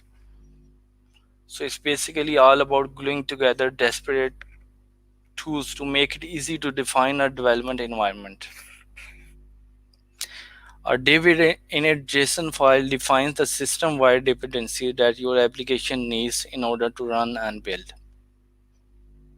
System-wide dependencies are things like Node.js, SQL Server, IIS, Docker, etc. These are the sort of things you would normally install on your dev box that aren't installed by a specific repo. It's not a place to define application-specific dependency like you would do in package managers such as NuGet or npm. So div init architecture. If you look at the right side of this screen, here is a set of commands that we usually add to div init file. There is a run command, and you can mention the tool that you need to install. Like if you are going to if you are requiring a .NET Core development environment, then you can mention .NET Core here, and you can mention SQL Server and all other tools that you need to be installed before using the Codespace. It's basically a JSON file, and you can add set of commands to it, and each of the commands are executed in the order you add them. Once you are done with setting up your div init.json file, that's it. That's all you need, and your development environment will be created. Okay.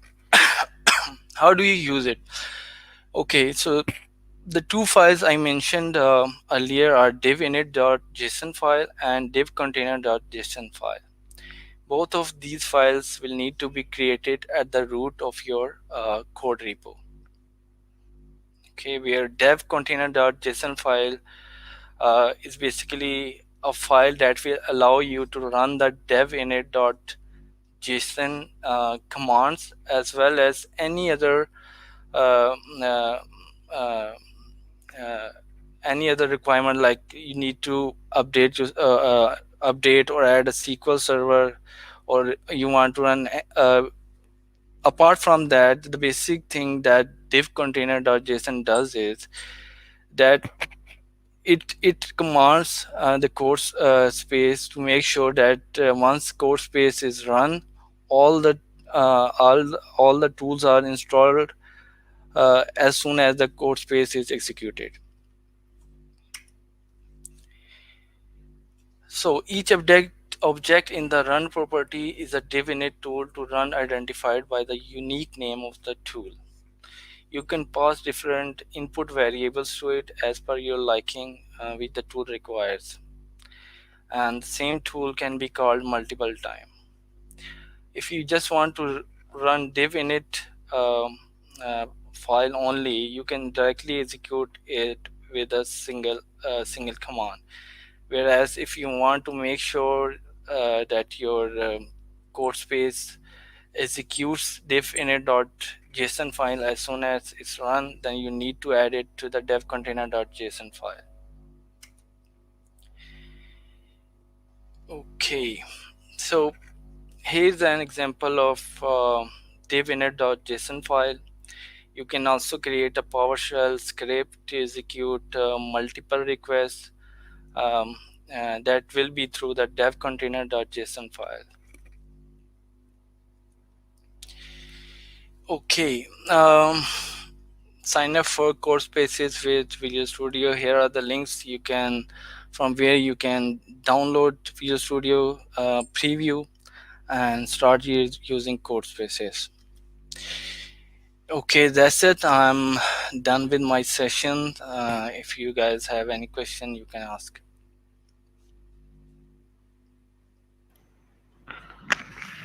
Thank you so much, Ali, for the fruitful session around Codespaces and Visual Studio. I believe there is no further question for now. I would like to also mention one thing. GitHub Actions support is also available in Visual Studio. Yeah, So if you want to try that, it's already available with the current release of Visual Studio 16.8. right. And that's it for the session, I believe. Thank you, And everyone. thank you so much for joining, Ali. Thank you.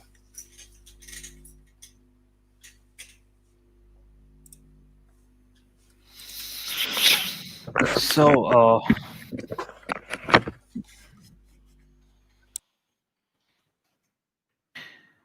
up next, we will be having a session around Entity Framework Core 5.0, the next generation for data access. We have Ihtisham Ahmed Siddiqui. He is the principal software architect at Zepcom. Uh, he will be talking around in a couple of minutes. So until then, sit back, relax, and have a breath.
Okay, so we are back again. We have Ihtisham Ahmed Siddiqui. He is the principal software architect at Zepcom. He is talking directly from our Karachi chapter. So welcome, Ihtisham, and over to you.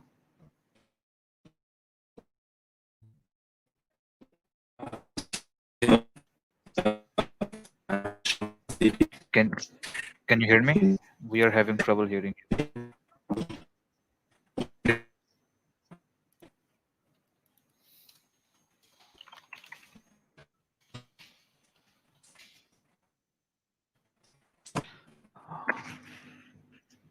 Ihtisham, can you hear me?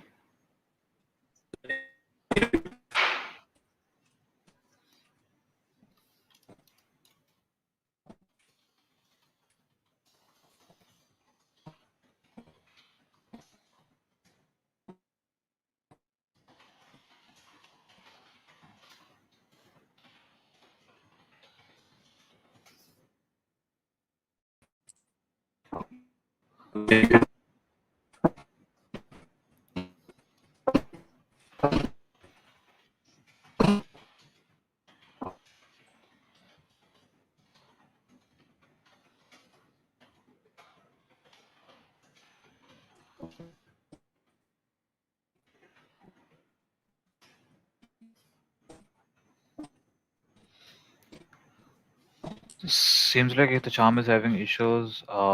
He is trying to reconnect and will be right back in a couple of minutes.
Can you hear me now, Ihtisham?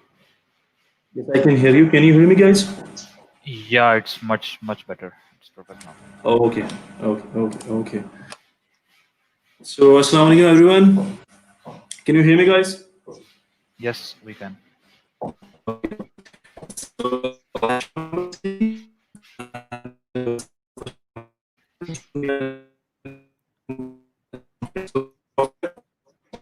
Ihtisham, it's breaking up again. Can you just try and turn off your camera? Maybe that's uh, taking a lot of resources.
Sham, can you try and speak again?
Hello, everyone.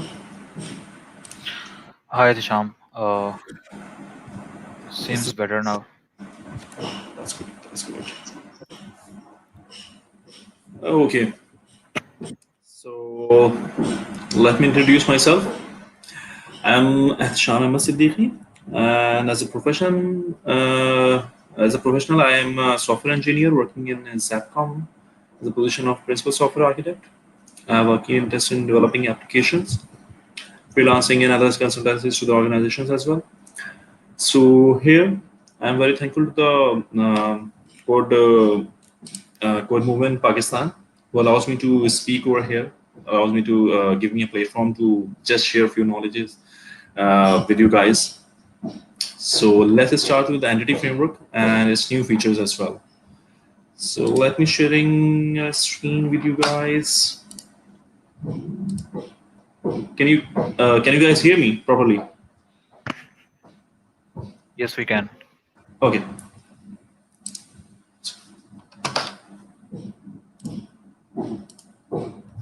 Let me just share. Okay. This is.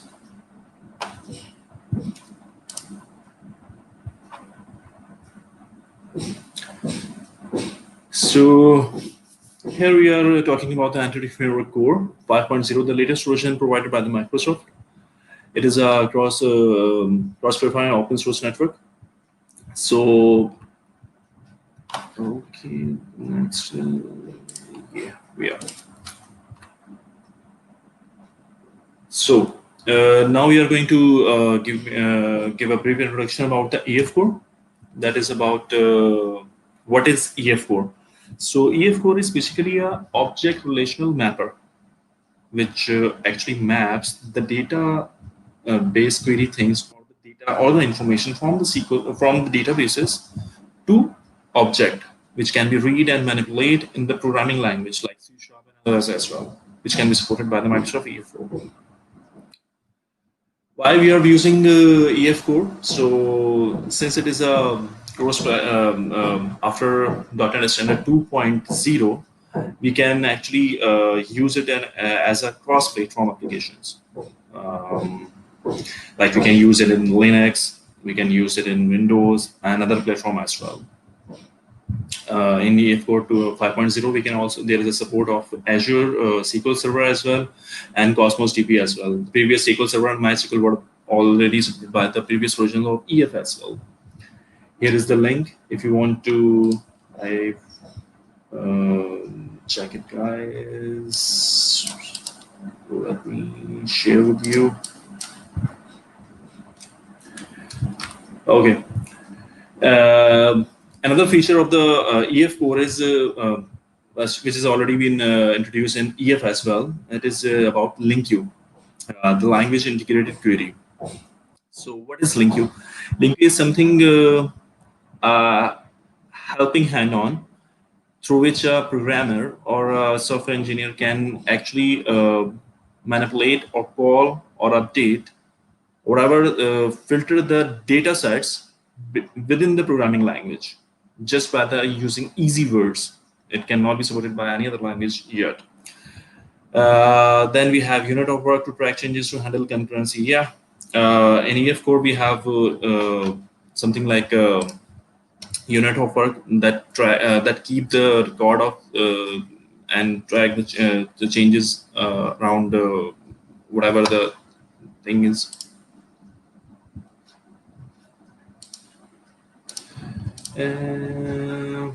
Yeah. Then there is a data binding friendly out. Okay.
Seems like he's somehow dropped off, or maybe it's internet connectivity.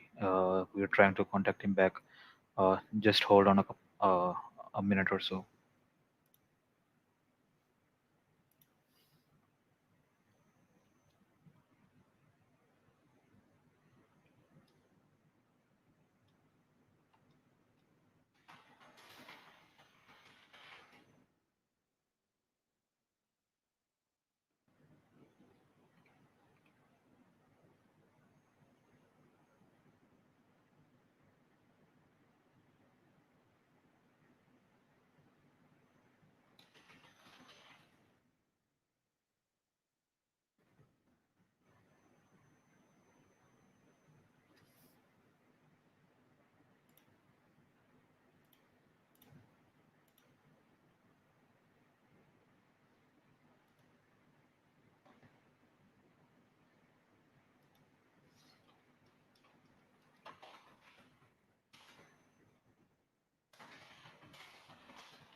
Can you hear me, guys?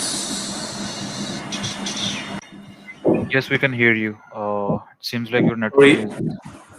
Yeah, I'm sorry for the interruption. So let me the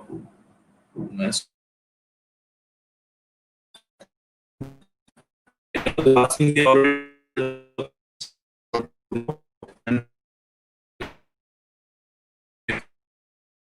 and then we saw EF is only other EF.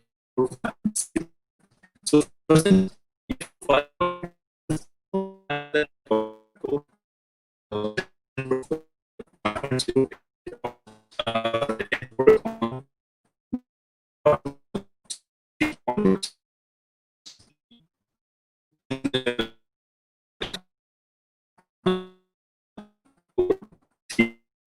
Itisham, can you hear me?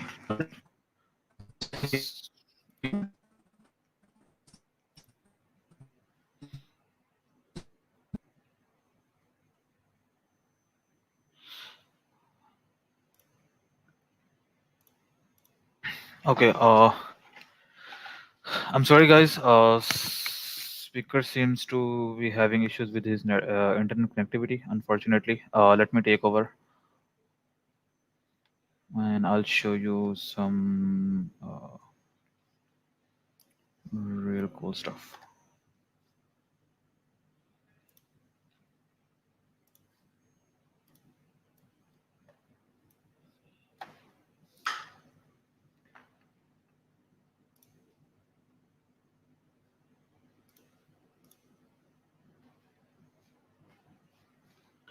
So we've until now we've talked about microservices in .NET, also C# .9, and we've also talked about architecting .NET applications in Azure. Let me just quickly tell you if you want to learn more or if you want to go through them right into from GitHub. So just go to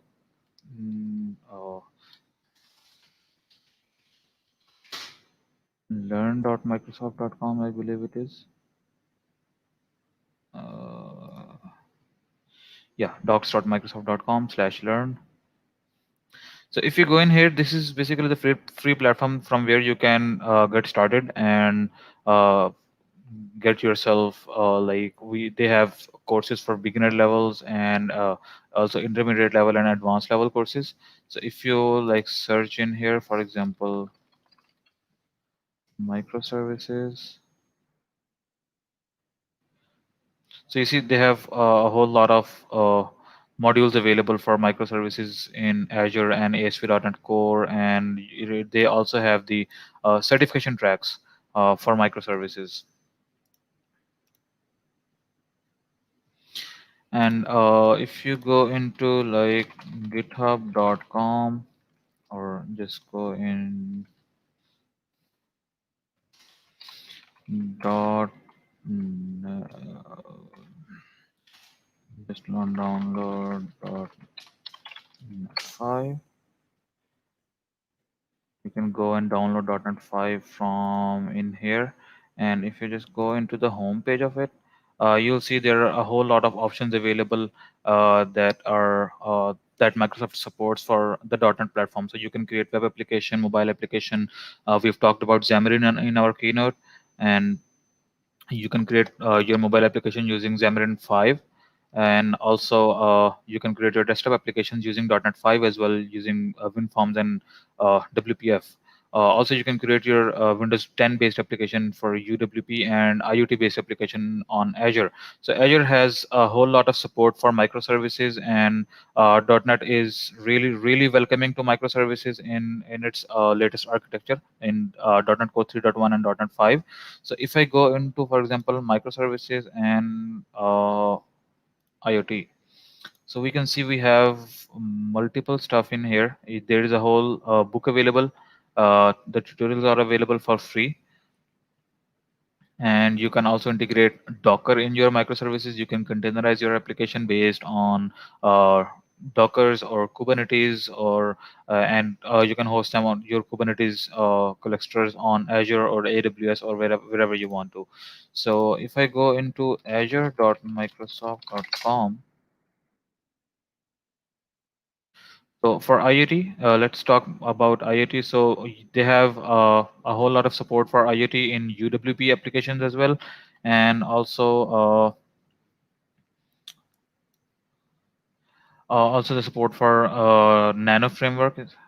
And let me just quickly go in here. And also, if I go into cloud computing, you can see in Azure portal, just go into the products and go in. For example, I'll go with uh, DevOps. So DevOps, we talked about DevOps, and Azure DevOps supports every language targeting any platform, and you can host any of our, you can create CI/CD pipelines even for Azure functions. That is a headless application, and just like AWS has the Lambda, so you can also create pipelines for AWS Lambdas as well. You can integrate GitHub Actions into right into Azure. You can create Azure Kubernetes Service or Service Fabric, web apps for containers. You have the support for Azure Red Hat OpenShift as well. And then you have container registry, container instances. So a whole lot of support is available on Azure. Uh, and then we have, if I go into DevTools. So if you're on the Mac, so we talked about Visual Studio Codespaces. So if you're on the Mac, they have Visual Studio for Mac available. You can create .NET 5 application on Mac. So .NET Core, as you already know, is open source and cross-platform as well. So cross-platform means you can run your .NET applications on other platforms like Linux and Mac as well. So and also host your applications on Mac operating systems. So we talk about GitHub Codespaces. So as mentioned, GitHub Codespaces is currently in the preview. So they won't sign you up immediately for the early access, but they will put you in the wait list. But as soon as they approve, you can start using GitHub Codespaces. So what GitHub Codespaces is, just like if I open up the Visual Studio Code, let me show you.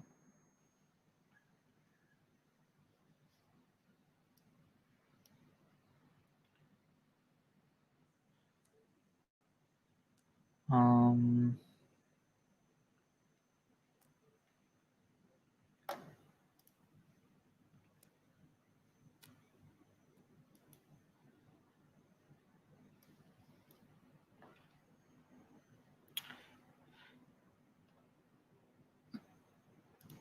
okay, okay. I can close all these applications.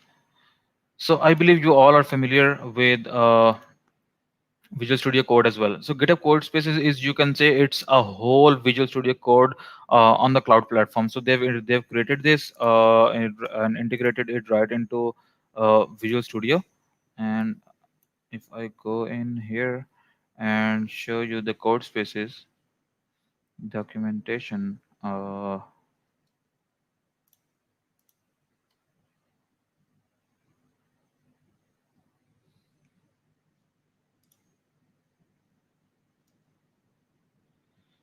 If I can get some picture for you, so you'll see, like, so basically what I mean is the whole Visual Studio Code is available on to the cloud, and it is integrated with GitHub.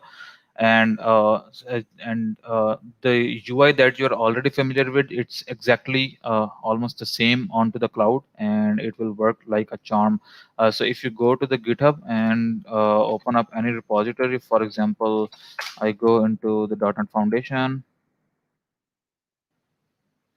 repository, or I can jump back to my own and go into ASP.NET Core. And if you have Codespaces available, you'll starting to see the link in here open with GitHub Codespaces.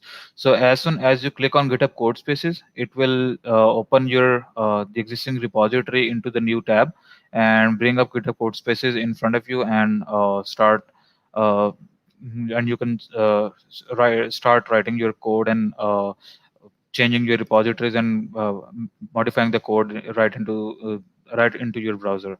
So this is one of the best example of GitHub best use case of GitHub Codespaces that you can use into your GitHub in your open source projects. So then we'll talk about, for example, web. So we also talk about Blazor. You might have familiar with Razor right now, but what Blazor does is, so Blazor, it's sort of a Razor on the client side. So it handles all your .NET code onto the client side, and it will show you the results right in your browser. So it works just like JavaScript, and it's very near to the JavaScript in terms of performances and in terms of reliability. So it generates the WebAssembly right into your browser from the DLLs that you generate from your code. And if I open up the Blazor project in here, as I showed you earlier,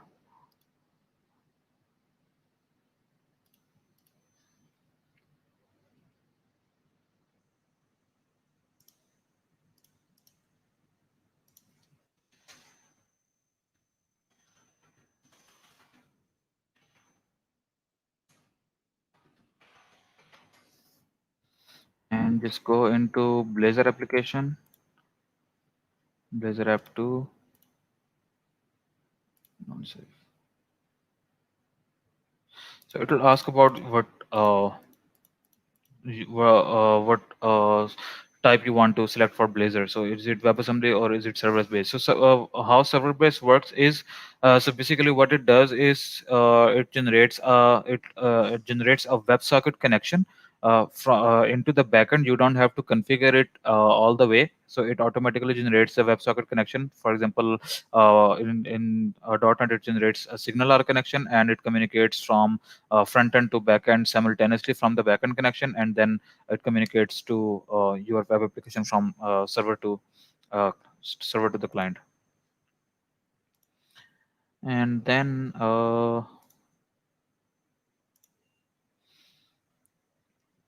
if I open it up in here,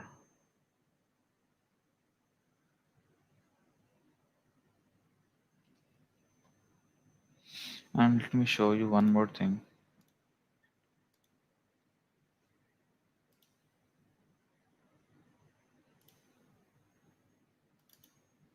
So you see, you have files with extension Razor. So Razors mean these are the Razor files, or you can create your own components in Razor. Like they have the nav menu components. So nav menu components mean this is basically the Razor component for nav menu.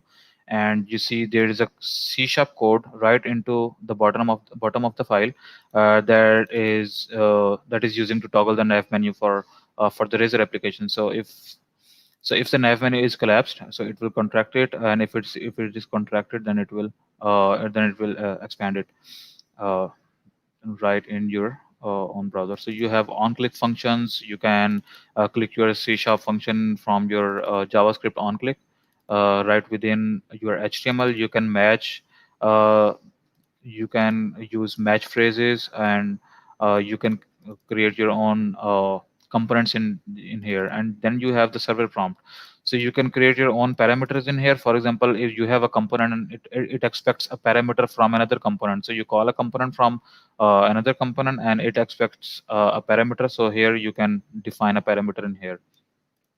So these are some of the cool stuff that you can use right now in your Blazor application. So I won't take much of the time. Let's move towards the next session. We have Mehreen Tahir. She is a most valuable professional for the code project, and she also holds various other titles, like she's a technical specialist at Content Labs as well. So I would like to welcome Mehreen. Mehreen, you are on. Hi, Abdurrahman, can you hear me? Yes, we can hear you perfectly. Okay, so I'll just share my screen and start.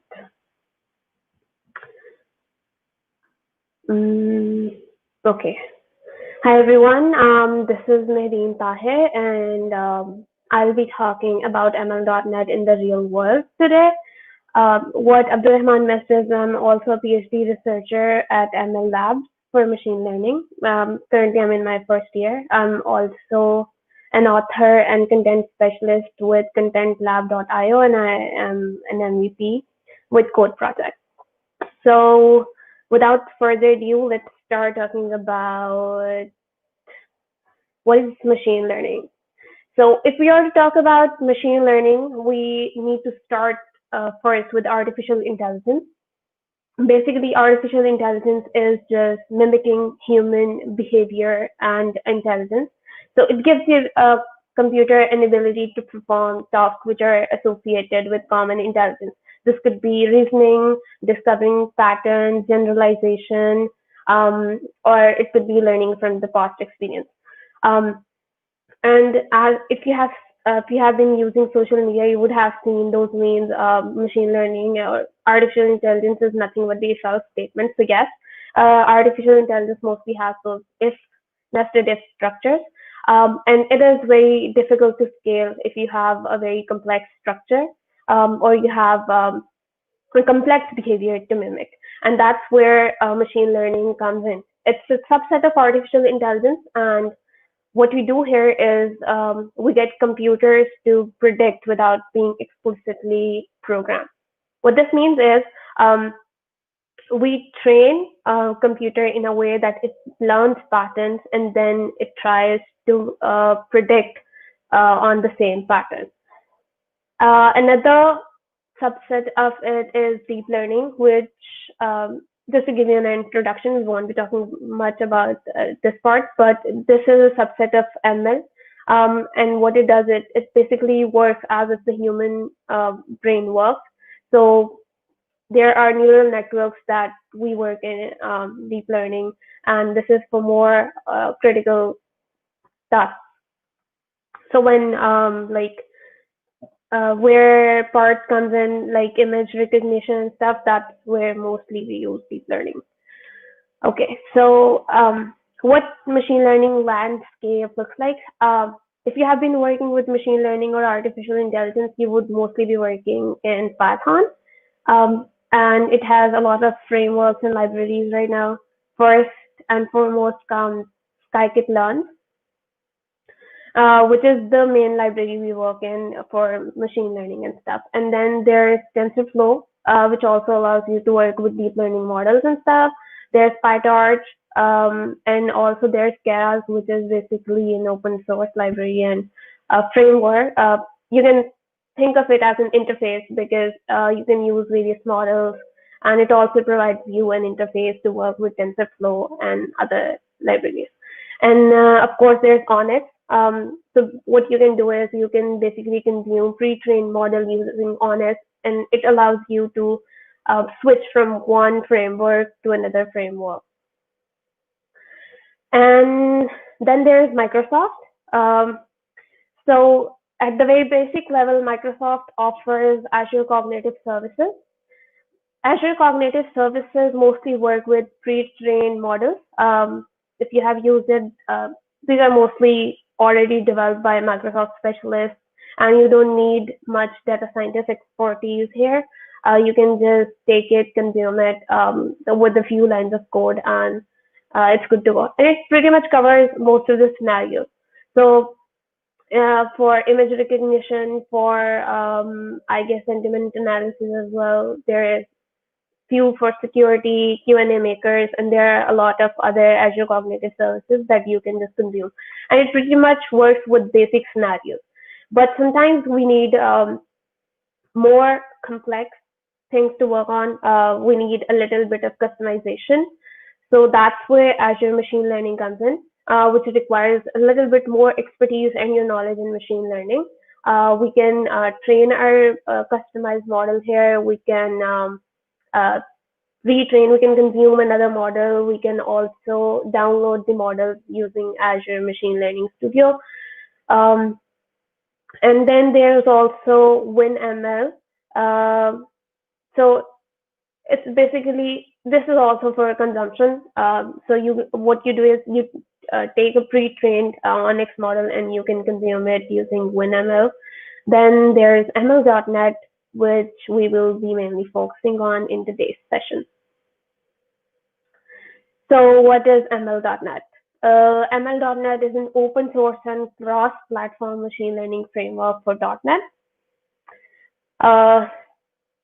Open source. So what cross-platform means is you even if you are a Mac user or a Windows user or Linux, you can pretty much use it anywhere, and it stresses on .NET developers. So you don't need to go to another library or learn another language just to get started with machine learning. You can do it here. Yeah, that's what we were pretty much talking about. That's Windows, Linux, Mac OS, and then also it runs anywhere where you can run .NET. So you can consume and train your models, whether on premises, in Azure, or in any other cloud services. So wherever you can run .NET, you can also run ML.NET. Like I said, it mostly stresses over .NET part. So ML.NET is for .NET developers. The reason behind this is, Microsoft has its own frameworks and libraries, and if you're working machine learning, mostly you would have to switch. But now with .NET, ML.NET, you don't need to switch. You can just stay in the .NET environment and train your models. So if you're a C# developer or an F# developer, you can, just pretty much integrate ML into your .NET app. And also, you don't need to be a data scientist or a machine learning engineer. Even if you're a developer, you can just learn it with a little bit of effort. Yeah. And why just a little bit of effort? It's because of AutoML and the tooling that Microsoft is offering. So at the very basic level, there's ML.NET API, which is available as a NuGet package. So it would be available as Microsoft.ml, whether you're running in Jupyter Notebook, Visual Studio Code, or Visual Studio, it would be available. And then on top of it is AutoML.NET API, which we were talking about AutoML. What is AutoML? What it does is it takes your scenario, and then you don't need to specify the algorithm here, because it would automatically detect the algorithm which would suit best to your scenario and gives you the highest performance. On top of that is Model Builder, which is at the moment just Visual Studio, and then ML.NET CLI, and this is basically all the tooling that is currently being used. And what can we do with this? So all the basic machine learning problems can be solved using ML.NET. So for classification, whether you're talking about an email is a spam or not a spam, or you want to classify some documents, or any other kind of classification problem can be solved using ML.NET. Then there's regression, whether it comes to house pricing or taxi fare. You might have heard of it. These are common scenarios.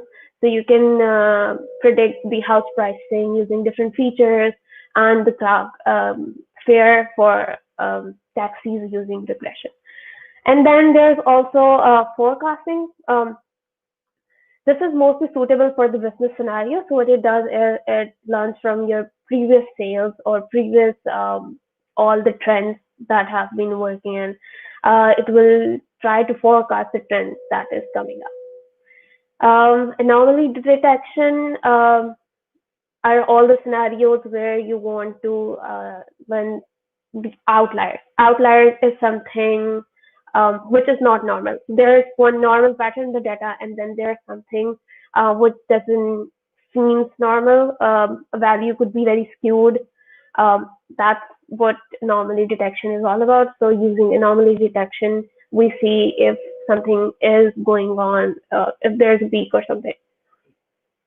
There's also image classification that can be done using ML.NET. So all the classic problem, whether it's a dog or a cat, bizarre human, those kind of image classification problems can be solved using ML.NET as well. There is ranking, clustering, recommendation, and also object detection as well. Okay, so where should you use ML.NET?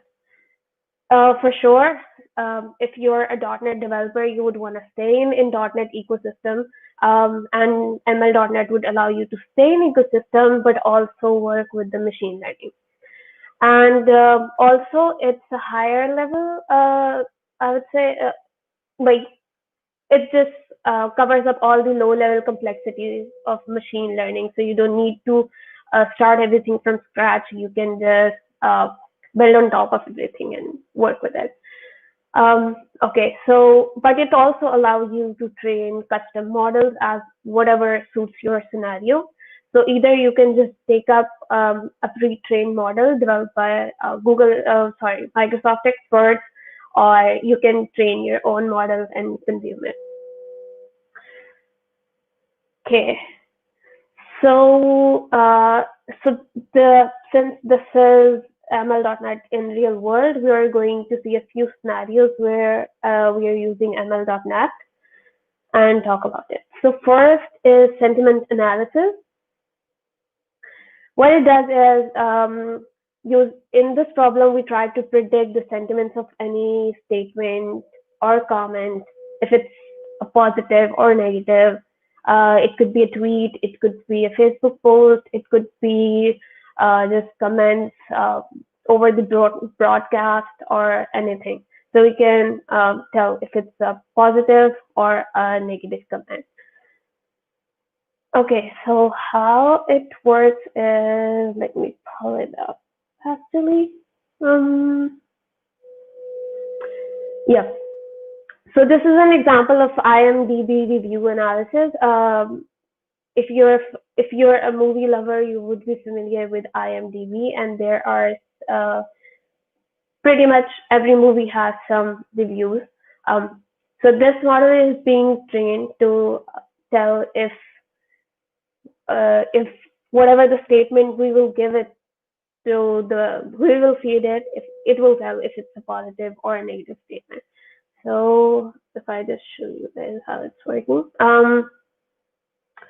If I choose one, I'll just start training of the model. It'll take some time, and meanwhile we can just see that there is Microsoft.ml that we were talking about. It's built on top of it and works. Okay, okay, well, successful. Where did my terminal go? Okay, sorry. So it'll take some time to train. Once it's done, it'll just let us know. Again, I'm not going into the very basic details of how we are doing it, because this session mainly focuses on the scenarios where it is being used. Meanwhile, if you guys have any questions, please feel free to shoot.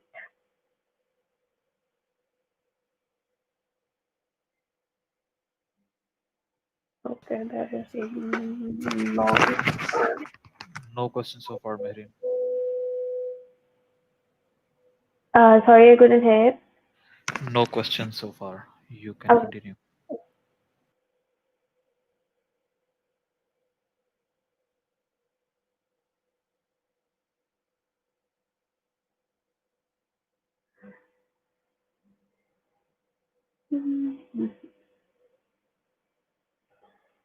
So it depends on how much data you're feeding and your system, how long it'll take to train. System is pretty fun, but it is going to take some time.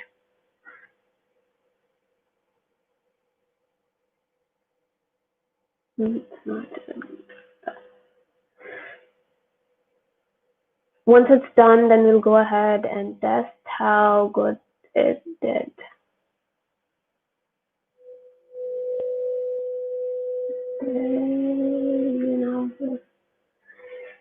Come on.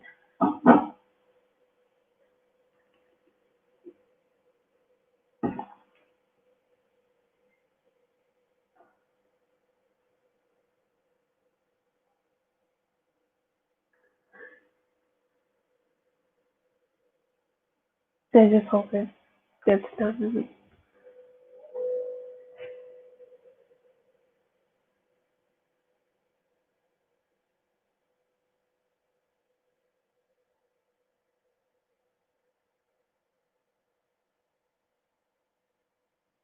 Okay.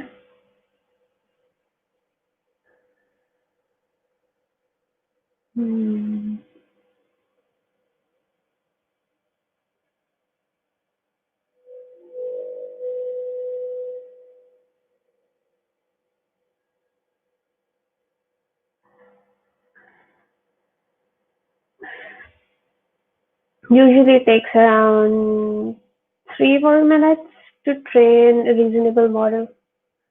So we're just gonna have to wait.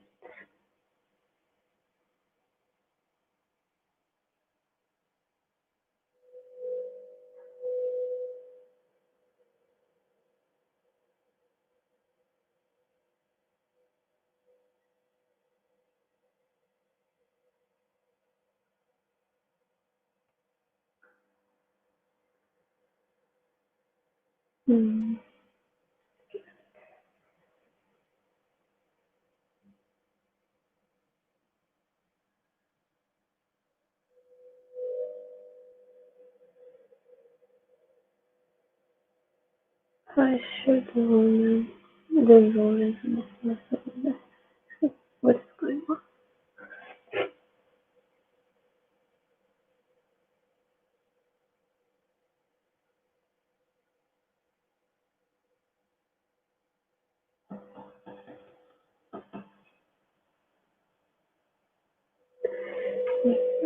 Let's have the other ones ready. Okay.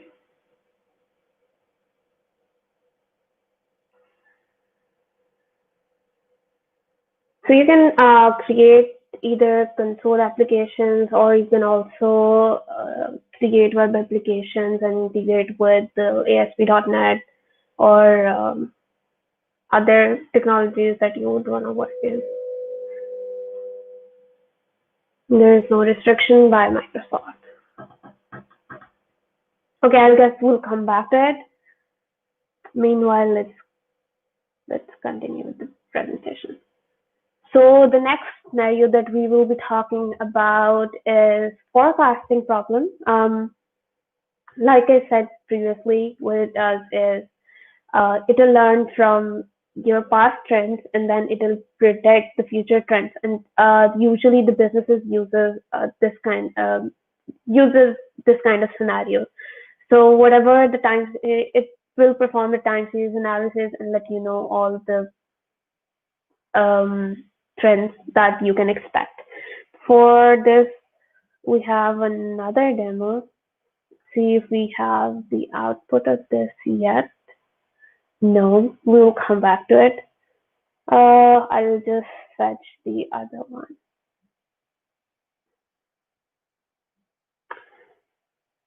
Okay, so this is for the forecasting problem. Let's see how this will work. If it doesn't crash us, hopefully. I'm running 2 at the time. Okay.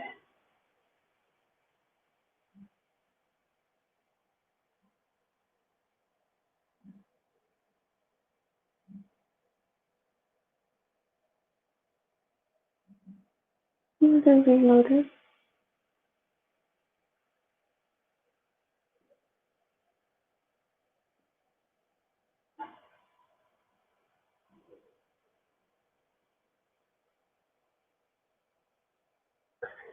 Okay, so here it is. It's a previously created application, so it can only show you from your 2019 to 2020. Sorry, I didn't get time to update it. So let's see, if we want to forecast trends for January, then it will get us some number. We can do forecast for any month, or what we can do is we can also get a chart.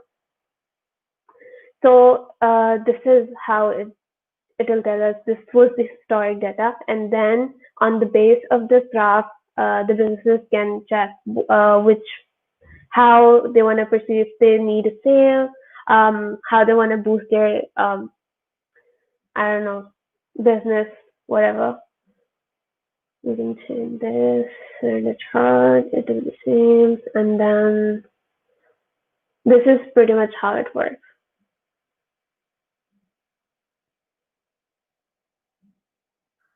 So you get the numbers, and then you get the trend, however it's working. Okay,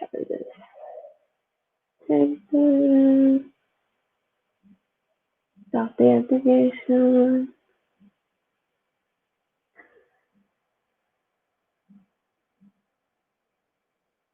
Okay, so just a little trip back. Our model is now trained for the sentiment analysis, and I would like to test it until review or throughput. So let's say it was an awesome movie. And see what it says, if it's positive or negative command. Yep, it was a positive review. Best. Let's see, yep. So I guess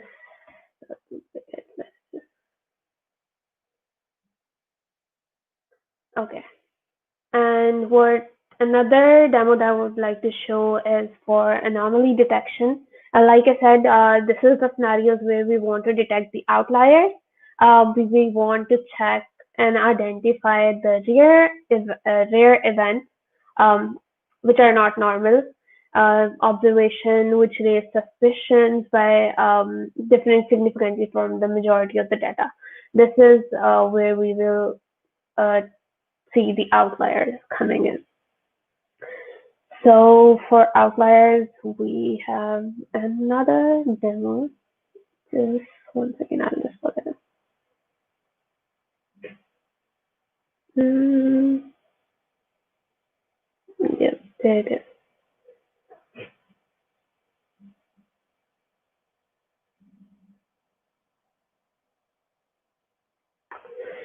So what we're doing here is we just want this program to show us if there's a spike detected, if there's something irregular. So if I run this program, okay, here's the, that was quick. So here, whatever the, so we have fed a sales data, and now we want to check if there's a spike. The spike could be positive, could be negative, and just like there is some value coming here, but then this 0.00 is significantly differing from the rest of the values, so it shows a spike detected. And then again, wherever there is a value 0.01 which is not regular, it will show us that this is a spike detected. Alert is on, predicted change point. And then, yep, so like I said, it could be positive, like a huge number, or a very low number, like 0, and it will show us both. What it helps us, so this can help us in different scenarios. Usually, bank can also use this kind of scenario to detect fraudulent. If your ATM card is being stolen and somebody is just taking out a lot of cash, this can also alert banks. Well, it's not that smart in Pakistan, but still, these are the scenarios where it can be used. Okay, so these were only the pet projects that I showed you. But if you go on the official keynote speech that is delivered by Microsoft people in .NET Conf. There are actually problems in the real world that are being solved, like on a major scale. What I mean by that is Microsoft itself is using ML.NET to what should I say? So there are various offices of Microsoft, and they have some processes running. So Microsoft is using ML.NET to efficiently check if their resources are being put into good use. Yeah, that's pretty much what I can say. And it's also working on IoT devices. I myself am working on edge analytics using ML.NET, which would be my PhD thesis. There are also sports companies and other companies which are using ML.NET on a production level to solve the problems. Yep, that's pretty much it. Thank you guys for joining. If you have any questions, 5 minutes for questions, I guess.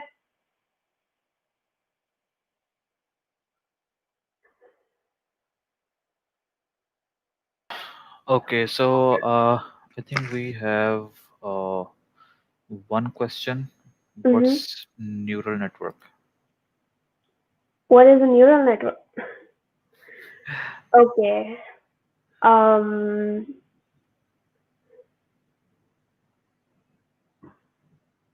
So if you're familiar with how brain works, there are basically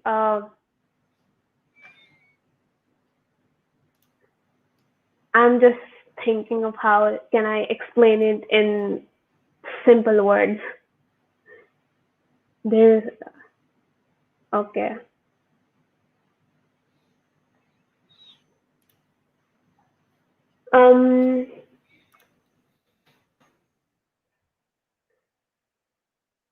Actually, neural networks,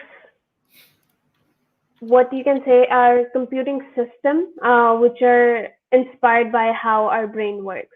So there's this major part. The brain is just sitting in our skull, but there are neurons which are spread all over our body, which detects whatever the event is happening and transfer them to the brain, and then brain delivers however we are supposed to act in response to that.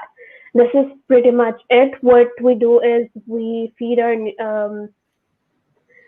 there are different layers that works in neural network. The data goes through those layers, and then the neural network itself filters it out and basically gives you a last inference, what you're supposed to do with it. Right. So I don't think we have any more questions. Thanks so much, Mehreen, for joining in all the way from Germany, and we are From Ireland. sorry, from Ireland. From Ireland.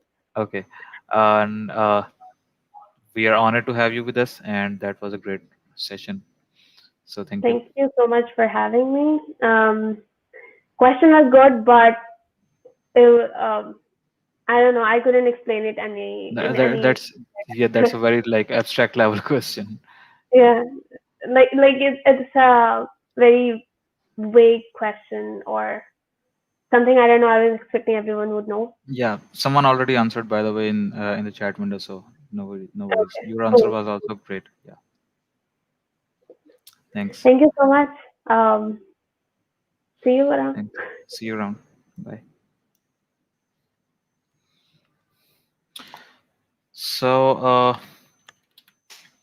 now we are moving towards the end of the conference, and we have a very special guest with us, Mr. Rahil Afzal. He is the CEO of Datamscare and also the co-founder of Code Movement Pakistan. So thank you so much for coming, sir, and over to you. Thank you very much, Abdurrahman. Thank you very much for inviting me. and I have been following this conference since morning, and I think all the talks they were very very well prepared, and every single presenter they presented so well, and the best thing is that we got one presenter from India as well, Mr. Neil, and he shared his thoughts. And I personally believe that if we both countries that are just one border away from each other, if we collaborate more, if we share more knowledge with each other, I think we can be the technology hub for the world, and we can do a lot better than what we are currently doing. And along with that, I am very, very thankful to the team code movement that includes Abdurrahman, Rahil Khokar, Nabil, Ali, Ata, and all those who worked really hard to organize this event, this wonderful event, and also all the presenters from Datum Square IT Services, Nabil, Ali, Ata, RK, and also I think Mehreen, she just ended her talk. Thank you very much, everyone, for sharing your knowledge. That is the only way how can we grow our community. And again, it is a great success. We used to arrange these conferences on premises, but because of pandemic, we had to do this online. But this experience is very good. Everything is very well organized, and everyone enjoyed it and learned a lot. Thank you very much, Abdurrahman and rest of the team, for inviting me and for arranging this very successful event. Thank you very much. Thank you so much, sir, for joining on a very short notice. So, thank you all, everyone, for joining in for this .NET conference. And I would like to also thank you, Code Movement Pakistan and .NET Foundation specifically. If you want to follow up our next sessions, just go to the link codemovement.pk, and everything will be updated in there. So also we do have our own YouTube channel. Just search for Code Movement Pakistan on YouTube, and it will be displayed to you right in front of you. So thank you so much, guys, and have a great day.